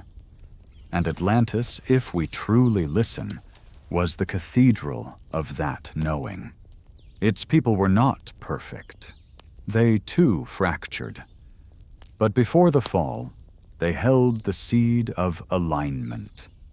Architecture that mirrored stars, ceremonies that mirrored planetary conjunctions, language that carried the mathematics of light. This is why memory aches. Because part of you remembers standing beneath those crystal arches, hearing the harmonics rise through the streets like breath. You remember the moment the sky turned, when the resonance faltered, and the city began to shiver. Not with fear, but with recognition. It was ending. It had to. For cycles cannot be paused. They can only be prepared for. That is what the seers did. The ones who left, they did not flee. They planted. They journeyed to distant lands, not to survive, but to encode. Stone by stone, myth by myth, they buried the map across the earth, knowing that one day the vibration would rise again, and someone, somewhere, would feel the old chord strike. Perhaps that someone is you. Not to lead, not to preach, but to remember. To wake not as authority, but as echo. There is no singular Atlantis. There are 1,000, each a note in the scale of becoming. Some rise, some fall. Some sing only once. But together they hum. And now, that hum grows louder. It trembles in your chest when you look at the stars too long. It tightens behind your ribs when you touch a stone that was meant to last. It comes in dreams you cannot explain, and feelings you cannot name. This is not nostalgia. This is the call. Not backward. Inward. Forward. And maybe, just maybe, the sky is not above us. It's within, and every star you see is a memory waiting to be sung. Beneath your skin, something stirs when you hear the word. Atlantis. It's not excitement, not curiosity. It's older than that. A kind of ache, like a name you almost remember, like a language your bones used to speak. You do not know why, but your breath slows. The room shifts. Time folds just slightly. That's how it always begins, with a silence so precise it doesn't feel empty. It feels filled with something returning. They will tell you it's imagination, that the past is fixed, that civilizations rise and fall, and all that remains is rubble. But you know, somewhere beneath the static of your education, that ruins do not only lie in soil, they lie in soul. And some ruins still glow. There is a theory that Atlantis didn't die, didn't vanish, didn't fall, but transformed. Not physically, but dimensionally. That when the final moment came, when energy turned chaotic, when the frequency collapsed, it wasn't destruction, but transition. An entire civilization shifting out of the visible spectrum of this world, like tuning a radio slightly off frequency. You don't erase the station, you just stop hearing it. It's still there, just elsewhere. If this sounds impossible, ask yourself this. How much of reality do we actually perceive? Your eyes see less than 1% of the electromagnetic spectrum. Your ears hear a sliver of sound. Your waking mind processes a fraction of the signals your body receives. So what if Atlantis is not gone, but hiding in the margins of perception? Encoded in the spaces we no longer know how to listen to? Quantum physicists speak of parallel worlds, of dimensions layered like veils. Shamans speak of the lower world, the upper world, the dreaming. Different languages, same truth. That the world we touch is only one octave in a cosmic scale. What if Atlantis ascended? Not morally, but vibrationally. What if its temples still stand, not in ruins, but in resonance? Not in stone, but in light? This idea is not new. In Tibetan Buddhism, there is Shambhala, an invisible kingdom of enlightened beings, hidden in plain sight, accessible only to those with the correct inner alignment. In Western esotericism, there is Agartha, and always the stories say the same. Those who enter do not do so by map. They do so by vibration. Maybe Atlantis became Shambhala. Maybe it became a myth so powerful it wrapped itself in invisibility. And maybe now it wants to be seen again. But not by everyone. Only by those who remember not with the mind, but with the soul. Those who dream of glowing halls carved into crystal cliffs, of schools where children learn by listening to the stars. Those who weep at the sound of tones they've never heard. Those who, without knowing why, feel grief when they watch the ocean just after sunset. Because they've seen that light before. And it wasn't a sun. It was home. The return of Atlantis is not a moment. It is a migration. Not of people, of perception. You do not need to dig in the sand or scan the seabed. You need to calibrate your being. To tune the body as instrument, the spine as antenna, the breath as dial. This is why breath work matters. Why meditation matters. Why silence is not absence, but access. Each time you still yourself enough to listen, you turn the dial. And sometimes, for a moment, you hear it. A hum behind thought, a place without name. And it is not calling you back. It is calling you inward. Because Atlantis was never just a place. It was a state of coherence, of communion, of co-creation.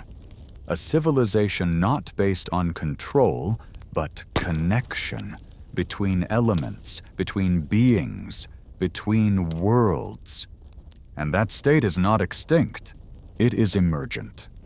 You see it in the rise of networks, organic, decentralized, conscious, in the fusion of science and spirit, in the longing people feel for community that transcends transaction, in the quiet revolution of those who would rather heal than conquer.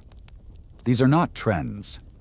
They are symptoms of the Atlantean memory waking up inside us. Not to rebuild the past, but to re-inhabit the present with the wisdom we once forgot. The earth remembers. That is why certain places feel sacred before we learn their names. That is why your skin tingles at certain mountains, why you sleep deeper near rivers, why some cities make your chest tighten for no clear reason. You are not reacting to history. You are reacting to frequency. The Atlanteans knew this. They built not just with stone and knowledge, but with knowing.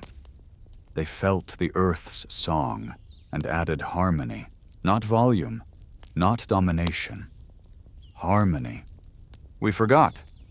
But forgetting is never forever. It is only a pause in the pattern. And now, like a tide long held back, the remembering returns. Not as prophecy, not as apocalypse, but as a question. Can you hold the cord again? Can you move through this world as if it too were sacred? Not because someone told you so, but because you remember what it was like before it wasn't. Atlantis isn't coming back. You are. They say the eyes are the windows to the soul, but some eyes do not just look, they recognize. You've felt it. The stranger who stares too long, not out of rudeness, but out of ancient familiarity. The child who watches you with unnerving calm, as if measuring the distance between your face and a dream they once had. These are not coincidences. They are alignments. Moments when timelines ripple and something from before peeks through. What if the people we meet are not new? What if they are echoes? There is a theory among certain mystery schools, older than religion, older than even writing, that souls move in constellations, that we return not alone, but in clusters, families of light, orbiting a shared purpose across lifetimes. Atlantis, they say, was the last time many of these constellations gathered fully. Scientists, artists, builders, dreamers, all tuned to a shared vision of what life could become when separation was dissolved. But something fractured, a schism, not just in structure, but in spirit. And when the city fell, these souls scattered. Not in panic, in design, to seed the memory. Across continents, across cultures, across time. The migrations of the ancient world often make no sense to historians. Why Polynesians could navigate thousands of miles with no maps. Why Egyptian symbols appear in the Grand Canyon. Why Vedic Sanskrit shares linguistic roots with ancient Celtic dialects. There's no straight answer. Unless the movement wasn't physical alone. Unless it was metaphysical. A dispersion of knowledge carried not in scrolls, but in souls. We think of memory as brain-bound. But what if memory, true memory, is soul-born? What if you carry architecture in your dreams, frequency in your fingers, and coordinates in your blood? What if every inexplicable pull you've ever felt toward a place, a person, a sound, wasn't random, but retrieval? There are those today who speak of light codes, of DNA activation, of soul missions. It sounds poetic. But perhaps it is simply language catching up with biology. We now know that epigenetics can carry trauma across generations. If pain can echo through bloodlines, why not wisdom? Why not Atlantis? Perhaps you were there not as a ruler or builder, but as a weaver of connection, a keeper of frequency, a voice. Perhaps your role then is the same as it is now, not to convince, not to prove, but to resonate, to walk the world like a tuning fork, reminding the air of a music it forgot. We are told to be logical, to be empirical. But the Atlanteans were both dreamers and scientists. They did not separate spirit from study. They knew that the cosmos was not dead matter, but vibrating intelligence. That light is a language. that geometry is a grammar, that water remembers.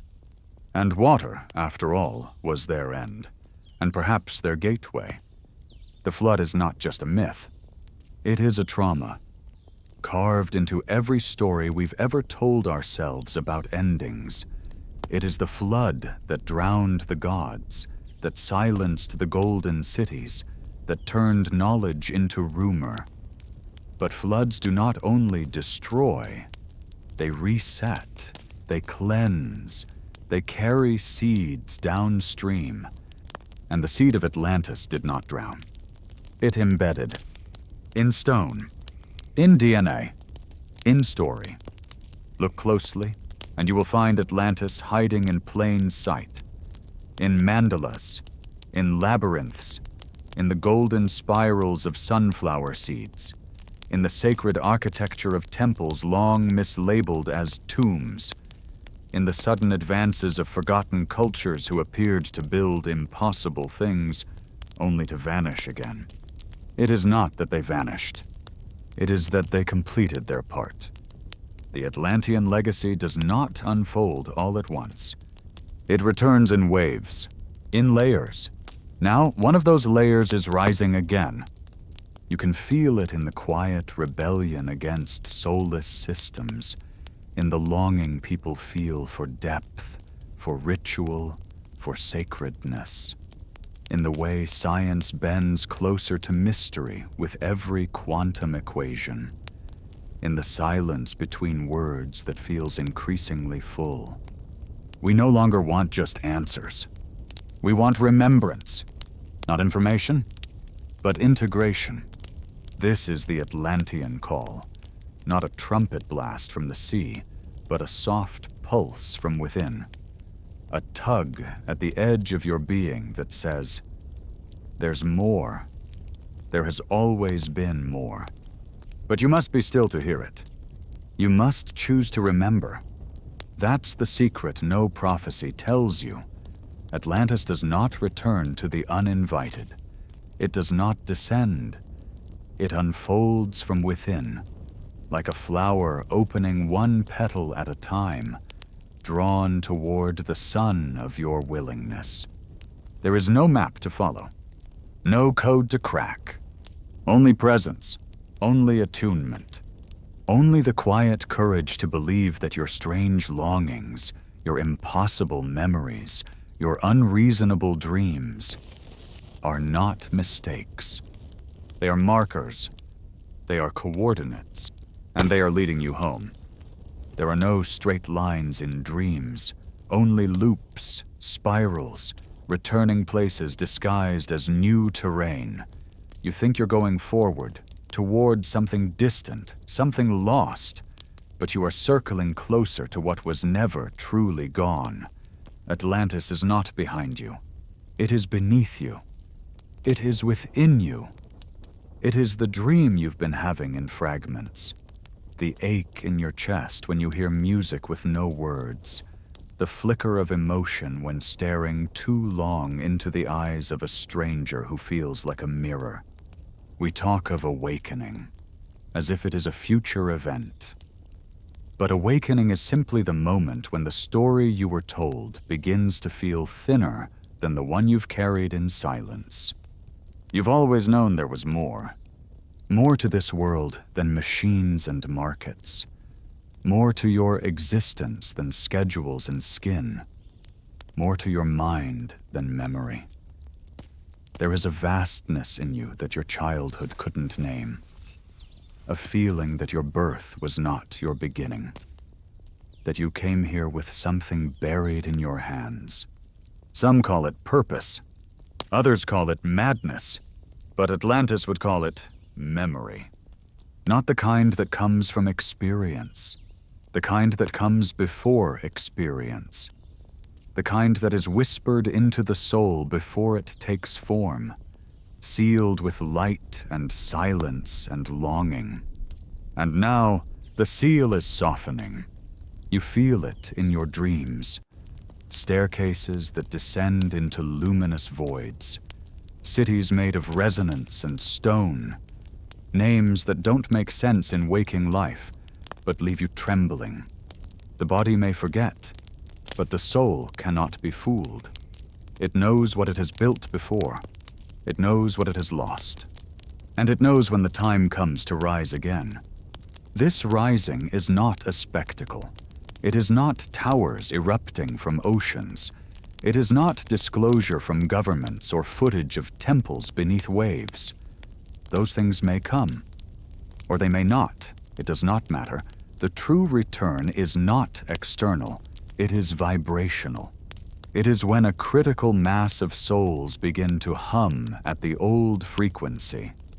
Not perfectly, but with enough coherence to call the grid back into light. You are not here to find Atlantis.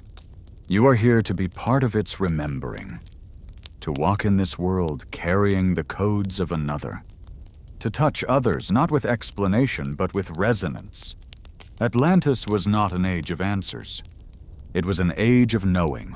Knowing that the self is not separate from the cosmos. That thoughts are not private. That energy is language. That time is a tapestry, not a line. That love is not emotion, but architecture. Imagine a world where children are taught to listen to water, where light is used to sculpt emotion, where sound designs structures, where plants grow in response to thought. This was not science fiction. This was the science of soul. And it did not end because it failed. It ended because we needed to forget, to fracture, to fall. Not as punishment, but as preparation. Because a light untested is a light unproven. Because a civilization born only in perfection cannot teach what it means to return. Atlantis was not perfect. It was full of brilliance and blindness, beauty and pride, harmony and fracture. It fell because it tried to rise too far without grounding, because it reached for heaven without healing its shadow. The lesson was not in its glory.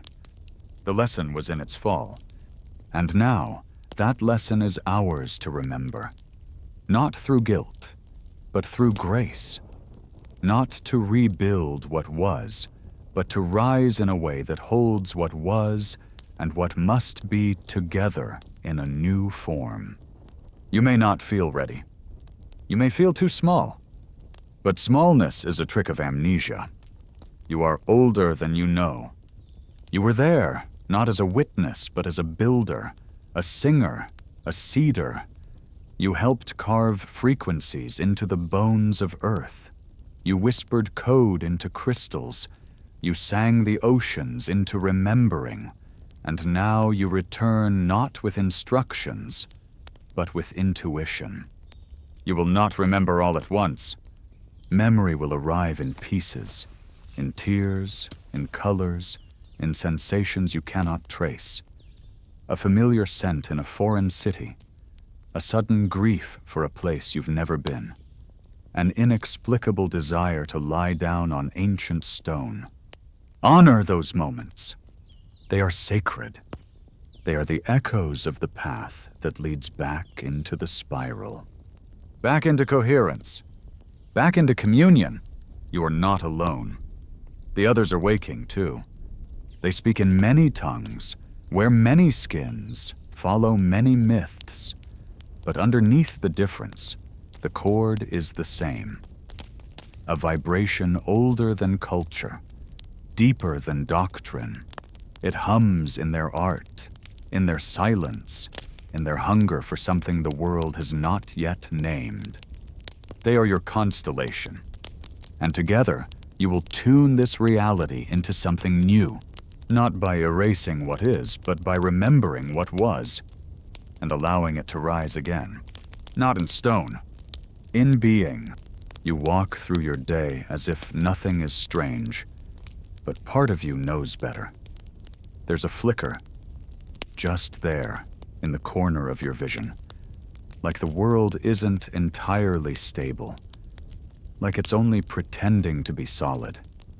You catch yourself pausing in the middle of an ordinary moment, pouring tea, waiting at a red light, watching dust drift in a sunbeam, and suddenly, the veil thins. You forget what century it is. The edges of now go soft.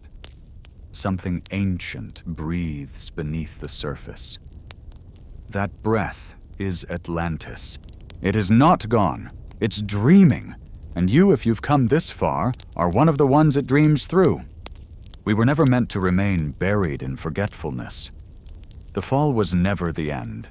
It was an eclipse, a veil drawn over the radiance of what we were, not to punish, but to prepare. Atlantis was not a failure. It was a beginning too bright, too soon, and so it was dimmed, not destroyed. Dimmed until humanity could learn to carry light without needing to dominate it. Atlantis didn't vanish into the sea. It retreated into you, into the silence between your thoughts, into the knowing that doesn't come from books, into the way your hands move when you're not trying, the way you listen when someone speaks from their soul, the way your tears fall when you hear certain notes of music that should mean nothing, but mean everything. This is not fantasy. This is memory, wrapped in symbol. The Atlanteans knew that true memory doesn't return in facts. It returns in resonance. It returns through sensation, through archetype, through dream. You cannot remember it with the mind alone. You must feel it in the spine. You must let it ache. Let it pull you. You must let the longing lead. Because Atlantis always comes first as longing. A hunger for something not of this world, but not apart from it either. A feeling that there is another way to be human. One we have tasted before. A way where mind and heart are not enemies, where energy is not mined but sung, where knowledge is not hoarded but shared like firelight. We carry the traces. We see it in our visions of utopia, in the sci-fi futures we create, in the fantasy cities drawn from imagination. Cities that float, cities made of crystal, cities powered by thought. We tell ourselves we're dreaming forward, but maybe we're remembering backward. Atlantis was not perfect. Its fall tells us that. But its dream was real. Its intention was clear. To build a world that mirrored the cosmos, that harmonized with the earth, that invited the soul to walk its path without shrinking. That dream didn't die. It scattered. Fragments buried in myths, encoded in stone, etched in the symbols of cultures that rose in its wake. The trident of Poseidon, the concentric rings of Plato's tale, the triple spiral of the Celts, the serpent, the crystal, the sun disk, the winged being, echoes of a language we once knew, a language of light. And now those symbols stir again. Not just in books or temples, but in us. You've seen them in your dreams. You've doodled them in notebooks. You've followed them without knowing why. Tattooed them on skin, wore them on pendants, traced them in sand. They are not decoration. They are doorways, keys disguised as art, reminders. And every time you see one, something inside you whispers, yes, there it is again. We are not meant to restore Atlantis as it was. We are meant to redeem it, to take what was true and marry it to what is wise, to remember the frequency, but raise the consciousness, to build again, not in stone, but in state. The new Atlantis will not be a city. It will be a field, a shared harmonic, a grid of human souls awakening to the knowing that they are not alone, and never have been. It will be built in eye contact that holds truth, in communities that remember how to listen, in technologies that heal rather than extract, in songs that open what silence has hidden, in children who never forget. And perhaps one day it will crystallize into form again. Perhaps a city will rise from the sea or from the forest or from the stars, not as a monument, but as an invitation, a place that reflects who we've become, a temple of coherence, not ruled, not owned, but remembered into being.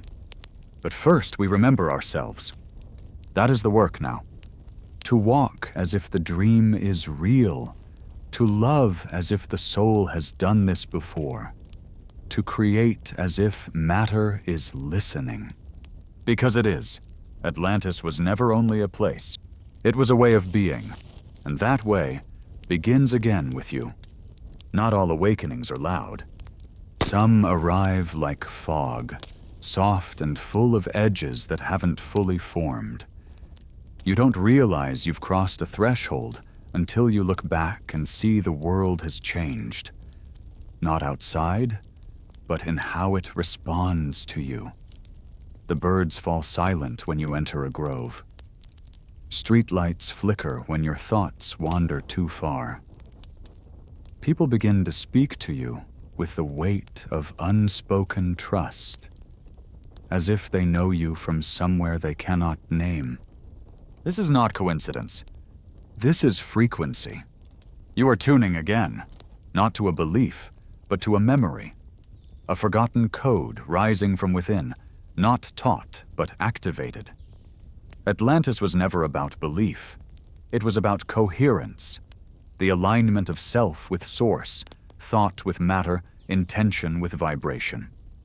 It was not a culture of worship. It was a culture of presence. Presence that saw the divine not in a temple, but in a leaf.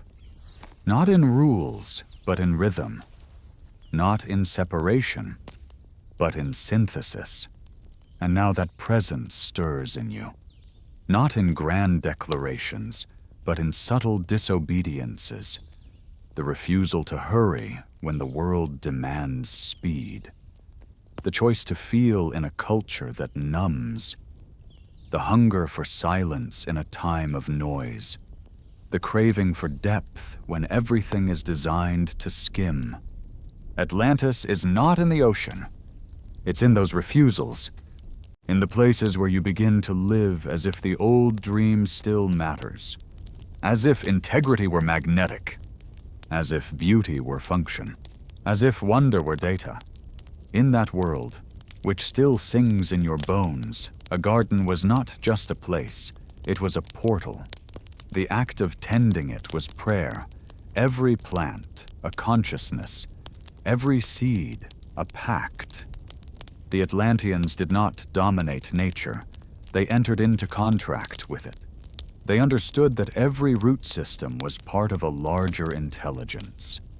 That to alter one thing was to alter all things. Ecology was not science. It was sacred geometry in motion. And that's the fracture we inherited. We remember the technology, we forgot the tenderness, but it's coming back. You feel it in your fingertips when you touch soil, in your chest when you step into an old forest, in the way your breath slows near water. You remember, not intellectually, but cellularly, that the earth is not background. She is chorus. And Atlantis sang with her. Their cities pulsed in time with the tides. Their towers collected starlight, not to hoard it, but to harmonize. They understood that the sky was not distant. It was an instrument. Their astronomy was not for prediction. It was for participation. Constellations weren't maps. They were invitations, each a gate to a certain type of knowing. That's why they built in alignment. Why their sacred sites were tuned to solstices and equinoxes, lunar standstills and solar zeniths. They weren't marking time. They were synchronizing with it. And when that synchronization was lost, the fall began. Not suddenly, but subtly. The song wavered. The grid distorted. And those who had once lived in resonance began to live in resistance. Thought turned against thought. Power sought to isolate. Technology untethered from love became imbalance. And imbalance, multiplied across cities, became rupture. Sound familiar? Atlantis did not fall in a day. It faded into dissonance. Just like we are now climbing, not in revolution, but in restoration. Frequency by frequency. One remembered note at a time. The ones drawn to this path, the ones like you, do not come to lead empires. You come to recalibrate fields, to walk into a room and change its tempo, to hum a forgotten chord beneath your breath and watch the world adjust around it. You've always felt too quiet for leadership. That's because you were never meant to rule. You were meant to tune. And tuning doesn't shout, it listens. It feels. It remembers the silence between notes. And that silence is the doorway. There are technologies coming, are already here, that mirror the Atlantean way. Tools that work with frequency, that heal not by force, but by coherence. Sound baths, scalar fields, bioresonance, light therapies, neural harmonics. They're fragments now, fringe whispers. But they will rise, because they carry the old signature. And the old signature is returning because you are. Not to rebuild what was lost, but to become what was begun. Atlantis was never supposed to last forever. It was a phase, a harmonic peak in a longer waveform. It was meant to dissolve, so that its essence could disperse, seed itself across timelines, and one day return through many bodies, many voices, many awakenings. You are one of them. That's why you've never fully belonged here. That's why you search without knowing what for. That's why your heart breaks in beautiful places, and your soul cries out when no one's hurt you. Because you are not broken. You are remembering. You are the return. It begins with a vibration, so faint you think it's imagination. A pulse at the base of the skull. A flutter behind the heart. You're washing dishes or staring out a train window, and then suddenly, you feel it. The world leans, not visually, but vibrationally. Like something old just brushed past your field, pausing for a breath. It is not a presence outside you. It is a presence returning within you. Atlantis doesn't knock at the door with thunder. It slides in between seconds. It fills the space between words. You feel it in the hollow behind your name, where the truth of who you are waits in stillness, untouched by biography. The modern mind tries to dismiss it. We're taught to distrust what can't be dissected. If it doesn't come with footnotes, if it can't be photographed, it doesn't exist. But you can't photograph a song. You can't dissect a memory that was never yours alone. Atlantis lives in that strange middle space between personal memory and collective dream. Sometimes all it takes is a word, crystal, temple, flood, spiral, and suddenly something unfolds behind your eyes. You see hallways carved into living stone, pools that mirror constellations, hands moving over glyphs that shimmer with meaning your tongue can't recall, but your body can. You've been there. Not just once, not just as one identity, but in many forms, in many experiments. Because Atlantis wasn't one city, not truly. It was a field of experimentation, a planetary octave where soul and form danced more closely than they do now, a time when incarnation was chosen with more awareness, where souls arrived not to forget, but to express. They came to test resonance, to sculpt intention into matter, to see what consciousness could build when it wasn't severed from source.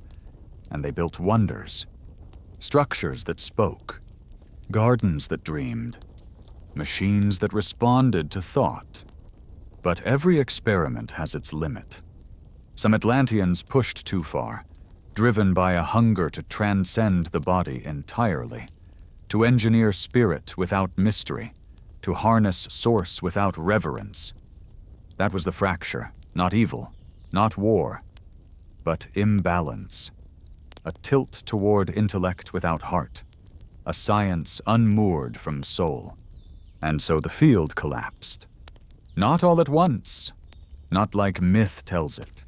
The stories of a single cataclysm are true only from a distance. In truth, it was a slow unraveling, a frequency that could no longer hold its shape. Some stayed, others left.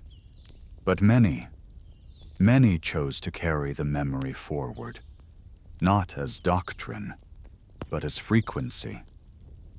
They encoded it in bloodlines, in star languages, in the quiet eyes of newborns who stare too long at nothing, and then smile like they remember.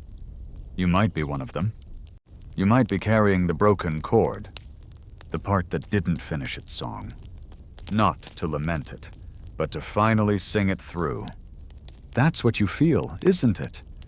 The pull, the ache, the need to create something you've never seen, but always known. You try to describe it. You call it art, or mission, or purpose. But beneath all those labels is one truth. You're trying to build something that will let the light come back through. You are trying to complete what was started. And the beauty of it is this: you don't need to know how. You just need to listen. The new Atlantis does not require architects. It requires attunement. It rises where coherence is allowed, where presence overrides performance, where love becomes not a feeling, but an organizing principle. It rises when you stop hiding the parts of yourself that still believe in wonder. When you reclaim softness as strength, when you choose inner clarity over outer applause, it rises in circles of trust, in gardens planted with song, in technologies that restore rather than consume, in conversations that spiral rather than slice. It rises in the way you touch others, the way you walk through forests, the way you breathe when no one's watching. Atlantis returns in every act that refuses to forget the soul. Because the soul is the architect now, not the ego, not the empire. The soul that remembers how light curves, how silence hums, how laughter reweaves fields of trauma. The soul that was there when the towers sang, and the oceans waited, and the sky held its breath. You don't need permission to begin. You only need to listen to the part of you that already has. You only need to follow the yes that trembles in your chest when you stop pretending that this world is enough as it is. It isn't. But that's not a despair. That's an invitation. To remember, to rebuild, to re-become. Not as we were, but as we were meant to be. Atlantis was never the pinnacle. It was the prologue. And now the story continues. The air feels different when memory returns. It's heavier, not with weight, but with meaning. As if every atom has agreed to stop pretending it's ordinary. You find yourself walking slower, breathing deeper, listening harder. Not because you've learned a new practice, but because something old has come alive again.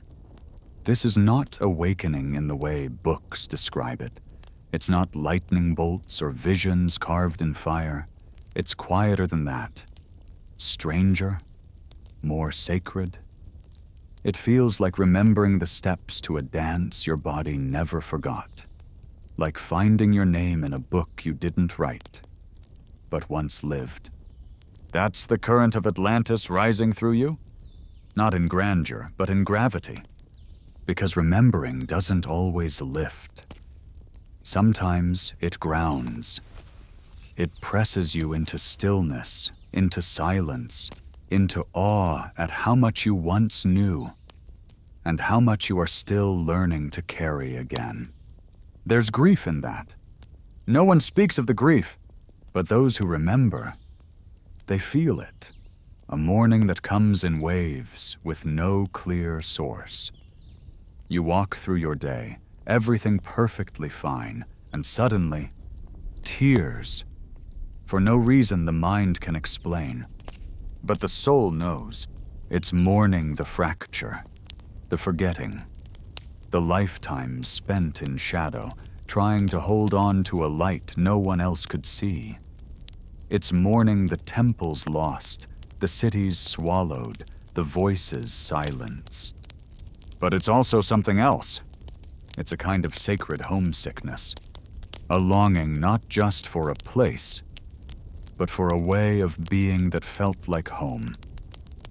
A way of touching the world that was slower, deeper, truer.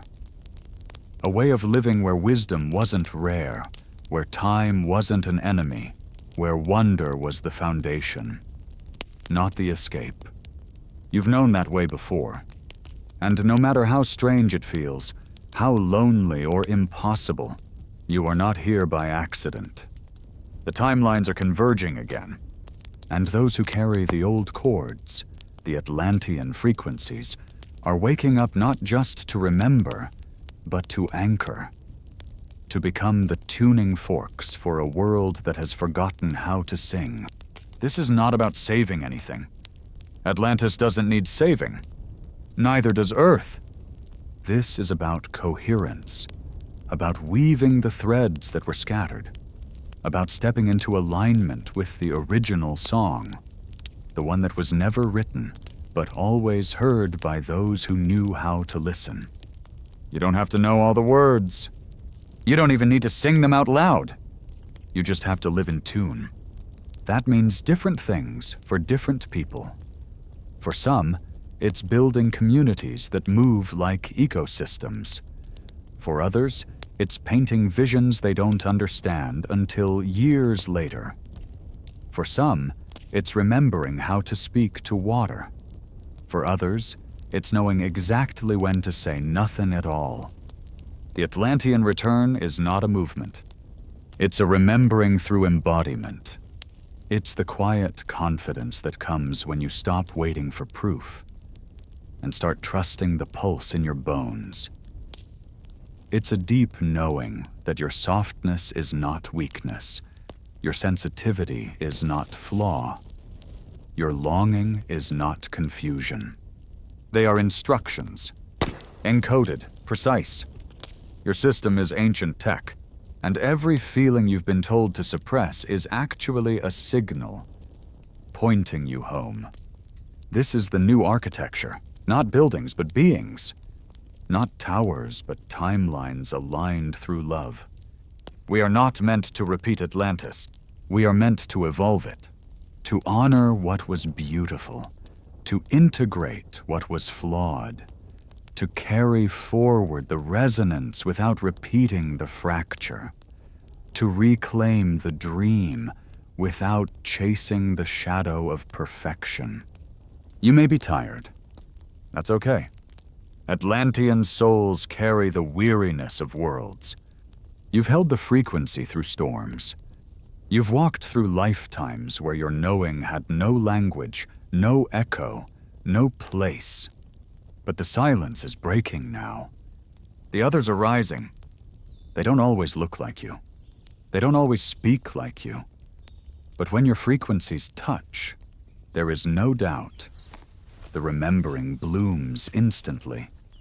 A look, a moment, a word that feels like fire and water at the same time.